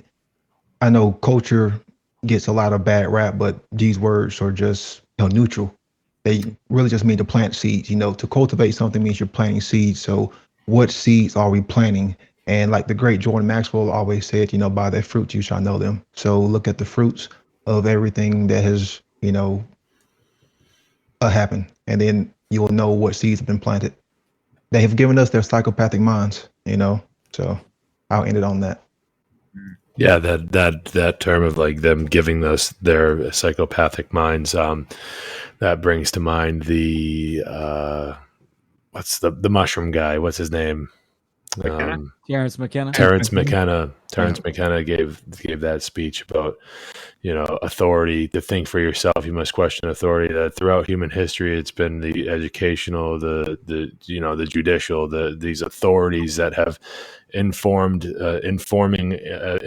onto our minds their view of reality. And that's like, wait, no, that's Timothy Leary. Sorry, it's not Terrence McKenna. That's Timothy Leary. The LSD My mistake. guy. Terrence McKenna said, "Culture is not your friend." Your friend. Yeah, right. But no, Timothy Leary. Sorry, excuse me. He gave that speech. It's featured at the beginning of a live Tool song from their album Survival. The song's called Third Eye, as a matter of fact. So go give that a listen, because it's Third Eye opening. Get it? It's a joke. It's a shitty joke. Anyways, Fred, your point about children being the most ill-treated, it's simple, man. It's because they're the most defenseless, and it's up to us to come to their defense and to put a stop to all that BS that's happening to children, but if you can prolong a state of adolescence, you also prolong the state of defenselessness within a person. So that's exactly, I think part of where they'd want us, the big they, where they'd want us to be, so there. Can we hear that Terrence McKenna voice again? Whoever did that. Culture is not your friend. Yeah. And your ego ain't your amigo, man. But at the same time, it's like, that's the dragon that you got to conquer and ride out, and take control of your life and be that, master of your own ceremony, like I was getting back to. But Fred, yeah, like, man, like talking about people. Yeah, people. We're all people, right? Yeah. We all got different biological makeups and different blood types and yada, yada, yada. Whoa. We're not all people. Sort of overgeneralized. Yeah. Oh, sorry about, like, a lizard breath queen, whoever, yeah, something like Queen that. of Lizard Beast. Yeah, so what's up with like this millennial mentality, self-entitlement, and just like these people are really disingenuous. I've noticed. I lived in like a college town over the summer in Oregon, and it's just like it was really weird. It was like Is more that a, liberal over there than up here. is that a genuine question about Corvallis. millennials? It's Sorry. not to get into them. It's just to bring up the fact and tie it in because I didn't, bring it back to the whole social media stuff and the Mhm. echo chambers and that these people lack social skills in real life. They're all, Yeah. like you got people talking shit on the internet like it was 1990 something, whatever, and then they go into the real life and like they get all flustered because they don't want to get away with all the bullshit that they've been getting away with for how many years and all that stuff, and like it's just really sad to see. Yep, the lack of I've communication been able to skills. take, we can all take compassionate approaches and realize that, like us, we've done the shadow work. We've understood, how people can project and how we used to project and all this stuff. And, they're coming from a place of ignorance and trauma and like, self-inflicted pain or other stuff and mind control.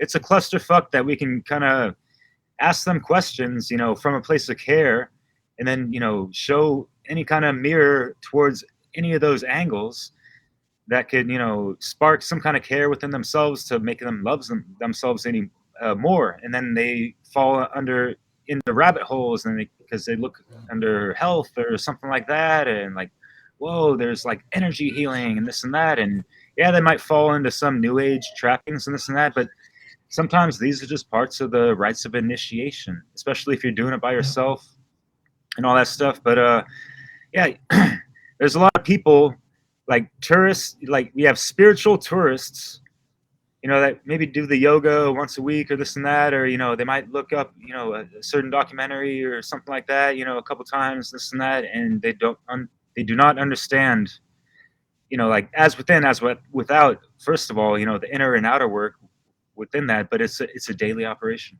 and you got to have patience and you got to find that passion to keep that drive and consistency to make it happen and ripple that out, like you guys were saying and hinting towards, like, yeah, Chris, be that example, be that shining light. Don't shine it too bright and be all flamboyant. I know I can come off a lot of energetically. I'm a fire sign, so what do you expect? But yeah. I'll pass to the next. Yeah. Leslie Derek. and Brendan, you wanted to quit, so I just wanted to thank you before you go. Thank you very much for participating and sharing your wisdom. It's much This is fun. appreciated. Thanks for having me for sure. Yeah. Yeah, thank you for putting all this on. This has been Yeah. amazing. This has been a Yeah, very it has been amazing. talk. I really appreciate everybody's input and give me a lot to think about. It's been a great talk, guys. This is one to save Yeah. and We're here share. for that, man. Yeah, totally. Yeah, I have it Awesome. recording. Awesome. Derek, I'm sorry. I want to say goodbye to my friends too, Leslie and Brandon. Thank you. I really enjoyed talking to you. Yeah. Yeah. Same here. Thanks for coming. You guys Yeah, are gotta awesome. go. talking to you guys. Much love, y'all. I'm going to cut out. Thanks so much, guys.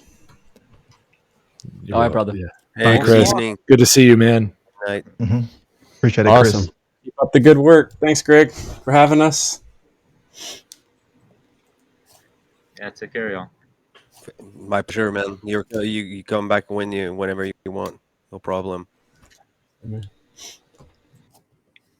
Hope to talk soon, Chris. So we're 2 hours and 15 minutes. So you guys want to go further, or we're keeping subject for another time, because we can still like go on. I have a question that that Derek just brought something up that I'd like to address. And I want to ask, like, what did you say about millennials? Millennials, I just said something like there's like this millennial mentality, the self-entitlement. Of course, we're talking about like the program side of things. I mean, I'm kind of on the cusp. I was born in '83, so Yep. people put, you know, whatever, and it's like, I don't care. Like, you know, we're multidimensional beings above and beyond any freaking, you know, compartmentalization or generalization or labels, right? But you know, Okay. like sometimes for time's sake, or you know, to not go into all the explanations and the caveats of whatever, we try to boil it down into like a simple phrase or whatever. But I just, yeah, like the interactions with people, it's like, you know, looking them into the eyes, having like just like genuine eye contact. Sometimes that's just like, it's almost too much for them or whatever. It's just like only for a limited time only, or like, oh, just and even that, we're talking about even before millennial. What's the generation before millennials anyways? Gen X. No. Okay, yeah. Sorry. Is it? Okay, yeah, like I might Is be it Gen getting X? things Yeah, it's mixed Gen up. X. Like I said, Why I'm so before? out of touch over here, but yeah. Folks are different. They're Actually, like in France. millennials are kind of Generation Y. Like Generation Y did this happen to me. You know, I was born in 1989. I grew up in the 90s being told that when I grow up, I can be whatever I want. When I grow up, the world will be my oyster. All I have to do is shuck it, and that it's going to be fine. Everything's going to be great. And then we were, as 11 and 12-year-olds, made to watch 3,000 people die on live television over and over and over again. And then nothing got better. So for an entire generation of people are traumatized in a very special way from a very early age. Damn, and when you're man. dealing with a group of people like that were told one thing and then served up another thing, when you're dealing with a group of people like that, it can be very tense. I know a lot of very, very nice millennial folk, and Me I know a too. lot Yeah, of very, very twisted up millennial folk, and it's nothing special. You know, it goes for just about any generation, but there's Yep. something special, a little bit special about these people, because I remember being 12 years old and seeing that shit happen. And I'm sitting there in this auditorium. They shuffled us all in this auditorium in the school and made us all watch it together. And I'm like crying, like, and the teacher's like, "Are you okay?" I'm like, "No, I'm not okay. This is not okay. We should not be watching this." And they're like, "Well, you have to watch it." I'm like, "What? Why?" So I'm saying that, what I'm saying that is that, you know, and maybe I misunderstood what you were saying, Derek, but for a moment I thought that you were using millennial as a pejorative, and I wanted to say that, you know, that might not be very fair toward the people that Yeah, are yeah, my you're age. totally right. Yeah, thanks for the And, clarification. And I just, yeah, I was rushing and through, getting yeah, to a certain point that had little to do with them. It's just like it could be any age group, for yeah, sure. it Yeah, can, yeah. for Sorry, sure, brother. for sure. No. It's perfectly Yeah. fine. It's just something a little bit strange happened to these kids. You know, Yeah, I mean it. yeah. Thanks for I bringing mean that it. up. Yeah. You know, growing up in the 90s, I was told by my parents, "Oh, you could grow up and be whatever you want." And then, you know, the New World Police State came and shuffled its way in after 9/11, and it's like all of our like all of the I still remember the, you know, I don't know, the feeling of the 90s wasn't so great. But like I still remember, like, you know, being told that, and then growing up in this shit. It's, you know, and then on top of all of that, the people that are my age have been some of the most heavily medicated children to ever exist. Yeah. And so it's like on top of the trauma and all of that, then you medicate these kids, you know, and there's no real healing going on, you know. And so yeah, that's kind of what was on They my mind when you mentioned that. distract then the older too, generations and program and condition the younger generations, right? Like I yeah, was born in 82. So, and you were kids that were grown up in the 90s, right? I mean, the whole 9/11, that just normalized a whole new paradigm where they think it's normal. And certain drugs are normal. It's just a part of culture. It's a part of life. So, and that's just a continuous pattern that they use, the social engineers. Sorry to interrupt, Brandon. Go for it. nah, you good, because I'm gonna tell my age too, because I was born in '86. So, you know, we're all kind of around like the same age. But yeah, James, I would agree with you because it was 10th grade year, when 2001 happened, and we was pretty much forced to watch that traumatizing event over and over and over again. And then something else too is I want to say our generation was one of the first that really saw an advancement in technology. Because once we got to the 2000s, after like the whole Y2K, have propaganda, we saw the pushing of technology and the internet and video games. That was when like the PlayStation, Xbox and stuff all became big time, and like all the kids, wanted that, but that kind of took your distraction away, and it started sowing the seeds later on for the technology to be more advanced and social media. And that's when we kind of started to see a lack in communication skills, a lack in, like face-to-face interaction. Because kids used to go outside, but once that technology started to boom, man, I was always inside playing my PlayStation, like freaking, I wasn't interested in going out and meeting kids or, hell, just hell, going outdoors. It was just focus hell on that square box, just trapped in that box, trapped in front of that screen. And we've seen what that has manifested into because, how now that my generation has gotten older and they've had kids, then what's the first thing that they do? They put them right back in front of that box. And we see that this younger generation lacks communication skills because I am around them a lot and I'll go interact with them. I like going to play airsoft and there's a lot of younger kids and you just can't and you try to have a conversation with them and they're just out there. They can't really have a conversation that lasts like 2 minutes and it's really scary because you can see the effects and like James said, a lot of these kids are heavily medicated and you can see it on how they act, you can see it in how they talk, and it really is frightening because you know, it's it's not really getting any better. No, Mhm. no, it's not. Yeah. You have some of the people that are around my age have been surveilled for 2/3 of their life. And it's only getting worse. The younger generations, it's 100% of their lives. Like their parents put their pictures of them up on social media when they're fucking babies, ultrasound pictures and stuff like that. I'm guilty of that. Just so everything's on the table. Very proud of my kids. I love my kids. Anyways. You asshole! You didn't get consent for that.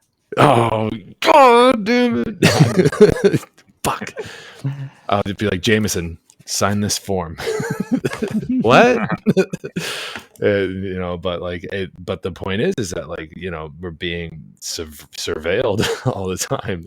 I don't know. That came to mind when you're talking about, video games and everything, um, I still remember what it's like to go out, climb a tree and then come home, and then there's the PlayStation there, where it was like that wasn't the case before. We had like a Super Nintendo or whatever. Like video games have always been a part of my life as well. It's fun. I'll say that much. It's some fun. There's some interesting video games out there. Like there's this one. All right, we're derailing. Sorry, but there's some good stories in some video games. Like BioShock, for instance, is basically like Brave New World. It's like in video game form. Like you can, there's some good stories if you know where you're going, if you know how to pick them. So, anyways, yeah. Yeah, Derek, no hard feelings, bro. No hard feelings at all. At all. Yeah. I just got to stick up for my millennial people. You know what I mean? Like, and I want to stick up for them too. It's just, yeah. I mean, it's too easy to focus on the negative and all that stuff. Yeah, for folks still playing video games and you're awake and aware and kind of feeling guilty of wasting time, possibly in front of a screen like that with a whatever joystick or on the computer. If it's not too involved and not, something kind of cool that you're learning something from and going through a story, a hero's journey, there's allegories and stuff, that's cool, whatever. But if not, you can always watch or listen to a podcast or even one of my music mixes while you do that. But yeah, that was all I had to say about the video games. But yeah. So I got emulators, man. It's really cool. Like there's a game called Minecraft. I'm sure we've all heard of it, but like they're teaching kids how to code because of the interest that they have in Minecraft. They're using the code in Minecraft to teach kids how to read and make, how to do coding. and it's because these kids are interested in that. So it's like they're getting involved in technology. So there's an application for everything, is I guess my point. And it's like in moderation, it can be appropriate, and we shouldn't. I don't know if it's bold to say should or shouldn't, but like it's possible to have a good relationship with technology. It's possible to have a good relationship with things like video games and television, as so long as you're really tuned in to exactly what the hell is going on with those machines, and not using them too often. Of course, everything is good in moderation. So it's just about not getting addicted to it, because it's meant to be addicting, right? So who said alpha state with the the certain waves and everything, 60 frames per second, and flicker rates and everything like that is supposed to get into your brain and fuck with your head, and it's like all proven. But yeah, it's a good point of being the example of discipline, right? As a parent, discipline is not do what I said so, and if you don't, I'm gonna whoop your ass. That's not discipline.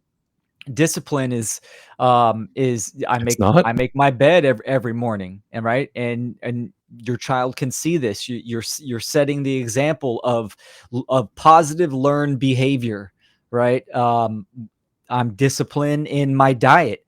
I'm disciplined when I exercise, take the dogs for a walk every night, et cetera, et cetera. So yeah, there is a level of balance and moderation. I grew up on a ranch, so I was outdoors all the time, but I had my Super Nintendo, and I loved my fantasy RPGs that I learned actually some very good mysticism and esoteric knowledge from. But there's a difference when it's 12, 15 hours on the computer or on a console versus, an hour here and there, after you've done your disciplined work, your chores. Or, I mean, when I say chores, I just mean like, make sure your room's clean, exercising, eating right, all this kind of stuff. So, yeah. That's a showing examples of self-care, right? Yeah. Like that's what it comes down to. And it's like, what the saying is like, all work and no play makes Jack a dull boy, like, so, The Shining. But anyways, yeah, man, like, did you ever play The Legend of Mana on Super Nintendo? Oh yeah. I love that game. When you said fantasy games, I was like, yeah, Legend of Mana. I remember that. 1994, 1995. For sure. Yeah, I mean, nowadays we see grown ass men like wasting most of their it's day gross. on playing video games and shit like And they're that. they're making millions of dollars. What are you doing? And they're making all sorts of money and stuff. And like, it's just like, man. I mean, I tell people nowadays, it's like, if you're not doing something for the cause of freedom, if you're not talking about what is freedom, how do we achieve freedom, then you're not fucking doing anything. Right. I mean, so there's unlimited forms of expression, creative expression to do that. Conscious parenting is one of them. Right. Not everyone can be a podcaster or write books, but yet there's different forms and fashions to inspire and educate freedom, what it is and how to achieve it. Teaching is not close to institution. Teaching is about you can teach everything. Depends on what your interests are on our case. It would be the great work and the occult, but basically, you can learn how to take care of children and show them things, and you don't have to go to university for that. We're never perfect as parents, so we're learning at the same time as them, not the same thing, but how to behave with them and how to put a better environment for students, like our children. What's the best thing for children? Let's say your children is very active, then we should look for a way to teach, but during exercise and activities. and adjusting for the children's personality. So I think that should be for even adults who want to learn something. There's people who are active and they want to do exercise and they like moving, and there's people like me who are more intellectual, and I need stimulation, and I'm not gonna get stimulation by playing football or making bicycle. You know, you have to take your and put your interest at the your time, essentially your currency at the good place. Yep. Definitely. It's all about gauging, like you were talking about your children. Like, us as the parents are the most inherently primed to teach the kids that we create. It's that's why it's such a great responsibility to take. And that's a big part of things I like to bring to people's attention, is that all it takes is time and attention to get to know this little person who's running around, cause you know all happy all the time, and causing all sorts of chaos. It seems like chaos, but it's just fun, learning, pushing boundaries, and all that. And it's up to us as the adults, with more people with more life experience, so-called adults, to kind of like get to know our children, to know how they operate, to know their emotions, to be there for them when they're going through tough times, to coach them, to help them. And it's a big part of like Will has he obviously, he knows that he's been a major inspiration on me to kind of get back to that childlike wonder, to be more relatable toward my children, because it's that kind of relatability with them that's going to help me grow up with them. And they're going to teach me a lot along the way too. I didn't know myself until I had kids. I didn't know what I was capable of until I had kids. It was that kind of kick in the pants that I really needed, to be like, whoa, there's really big things at play here, and I gotta get back to it. So, and yeah, I mean, we really are the ones that are most primed to take care of our kids, and they need us. Yeah, these things. I wish I heard these years ago, because I was, what sparked a fire up my ass and gave me that spark of care was being married, being in love, and having that heart chakra activated, and realizing that, hey, we're gonna have kids, eventually. Married 9 years, never had kids, but c'est la vie, mon ami, mais oui. That was the French wife life, and it was such a beautiful experience. I learned so much, and just that spark of putting myself and like pre-paving the path for me to be a parent. And I wanted to be a conscious one, even though I didn't go through any dark nights of the soul at that time. It was really before I plunged into the whole shadow work and all that stuff. Even though I didn't know all these terms or the alchemical process of spirituality, whatever. But man, like, I hear a lot of people, especially in the younger generations, not going to generalize, but even our age, Oh, whatever, and just saying like, like, this world is fucked. Yeah.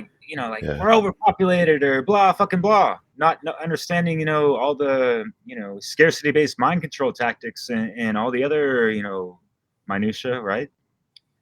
But they still feel like, man, this world is going to hell in a handbasket, or whatever, however you want to paraphrase it, right? They feel like, I don't want to bring another child into this world. And, for a while I was kind of on that tip, on the fence with it, because, I wanted to prolong, my, my parents wanted to have a grandkids. That I was against their pressure, but, for the wife and everything, even though she wanted to, travel around, whatever, it doesn't matter. But my point is, I already forgot. No, I'm just kidding. I'll jump in real quick. Oh, no, go ahead. Yeah, go, please. No, so children are great at being, right? And this is Yeah. what parents need to understand, is that their formative years up till 7, let your kids just be. Let them discover themselves and discover life. There's too much pressure and just shit being shoved down their throat all the time, right? Just let them be. And we are here to give them the tools to assist in becoming, right? They will do this on their own. We're going to give them the skills and the tool sets, hopefully, for them to become their sole purpose and self-actualize. I was going to say something else and it escaped my mind. So we Yeah, are Will. we are their guides on the path to self-actualization. Yeah. Way showers. Nice. Will, you had a Excellent. great presentation, Conscious Parenting, a couple years ago. That was great. Yes. Yeah, like that Great. inspired me, and it just clicked with the way we can articulate these things, and that like, no, we need to, give birth to new spiritual warriors and tip the fucking scales and be those way showers of natural law in their formative years, live and direct every day. You guys are all doing it. You three, Fred, Will, and and James. Sorry. Bravo. Hats off to you. I don't know, Brandon Spencer. I don't know if you have kids or not, but I think we're in the same boat. But at the same time, we can still relate to a good degree and have that cosmic care and agape Yeah. to chip in and like I was even thinking about being a soccer coach for young kids and infusing them with all types of great spiritual principles and natural law and all that stuff. I feel like I have a higher calling than that, but hey, if it makes money, why not on the side? But holy shit, I need to find some work where I don't have to pay taxes and all that stuff. And you know what it is. Well, anyway, that's I know the there's thing. like 3 minutes left. I know Fred put the thing in, so I think we're winding down. So sorry, guys. Yeah, I'll just say this real quick statement. You don't have to have kids to influence positively to the young minds. Brandon, I know you work with young kids, right? I mean, so we're always interacting with people around us and in our environment. I used to be a big proponent with, you know what? I mean, people shouldn't have kids. The world is shit. It's slavery. Make sure you really want to have kids. Now I'm more, my stance is, I think there has to be that sacred union, a man and a woman that are freedom orientated. And yes, they should have kids, a lot of kids. We need to tip the scale, just like you said, Derek. And I appreciate Brandon, James, Fred, Derek. I appreciate all you guys, man. Thank you. So, Appreciate you too, brother. thank you guys. Thank you for being there. It was awesome. It's I mean, your whole efforts make the discussion table a success, a complete success. At my point, in my opinion, I enjoy it, and I want to make it happen every week. And if there's a week that there's nobody, I have plenty of French stuff to put out. There's always something to do. Yeah. So Fridays are good for me, man. This was a killer chat. Me too. Great discussion. yeah. So if you want to plug your stuff, amazing. guy, it's time right now. Hashtag me Will? too. Yeah, I'll go. So you can check out all my work is on the One Great Work Network under Will Keller. You can go to Linktree/Will Keller and get to all of my links on there, social media, all that. So Fred, thanks for hosting this. And again, all you guys, I appreciate it. A fantastic discussion tonight. And thanks to all the viewers. Yeah, hell yeah. Great comments. It's your turn, Derek. Alors, les amis, merci, and all that stuff. Oui. Fred, I wish we could get down, but the Canadian French is something else. Yeah, first and foremost, thanks for everyone who was listening and stuff. Obviously, everyone who participated, and much love to all the wonderful folks out there, and everyone who's taking a lot of time away from parenting and stuff to be here tonight and all that stuff. Much love and respect to y'all, and you can find me at Awaken Your Mind. That's my YouTube thing, and I got my BitChute on my real name and some other stuff. let the platforms expand. And yeah, the cross pollination is awesome. I'm loving the, like there's circles, crossing circles, and it seems like the right alignments at the right time. So yeah, it's just blessed to be and connect with all y'all. So yeah, thanks again. Brendan. I want to thank everyone, who was tuning in. I want to thank everyone who joined. You can find my work on the One Great Work Network, on Odyssey, BitChute. I don't advocate looking at my stuff on YouTube. I'm floating on thin ice with 2 strikes. So who knows how long, that would be up. So I got to October 7th. And, if I'm a good little boy, my abusive mom, Susanna, will take away one of my strikes. So James. Good luck with it. Brandon, you better be on your best behavior. So help me. But you did the whole presentation about that, man. Fred knows. So, Behaviorism, damn it. my name is James Cordner. My website is freeyourmindne.com. My podcast is A Hitchhiker's Guide to Truth. You can get your own version of this t-shirt at my little t-shirt store. You find that at freeyourmindne.com/store or whatever. Just go to the website, explore, have fun. Good news. All of the presentations from last weekend's conference have been uploaded. The last thing I need to do is upload the roundtable discussion that we had at the very tail end. And these are not the presentations that experience technical difficulties. These are the raw files uploaded to the Odyssey channel, odyssey.com, Shattering the Illusion. Go check it out. Get up to date on that. And what else? Thank you, Fred, for having us, man. You're an incredible host. Yeah, Fred. Tremendous host, and thanks, Fred. Thank you for everyone that was watching tonight. See you guys soon. So the podcast, the LIBERcast, is on Facebook, BitChute, Odyssey, and YouTube. And I don't have 2 strikes, but I'm getting there. I'm on my way. So the next podcast is Tuesday with Mario West. It's gonna be very interesting. So I suggest you that you tune in at it's gonna be the 4th of October.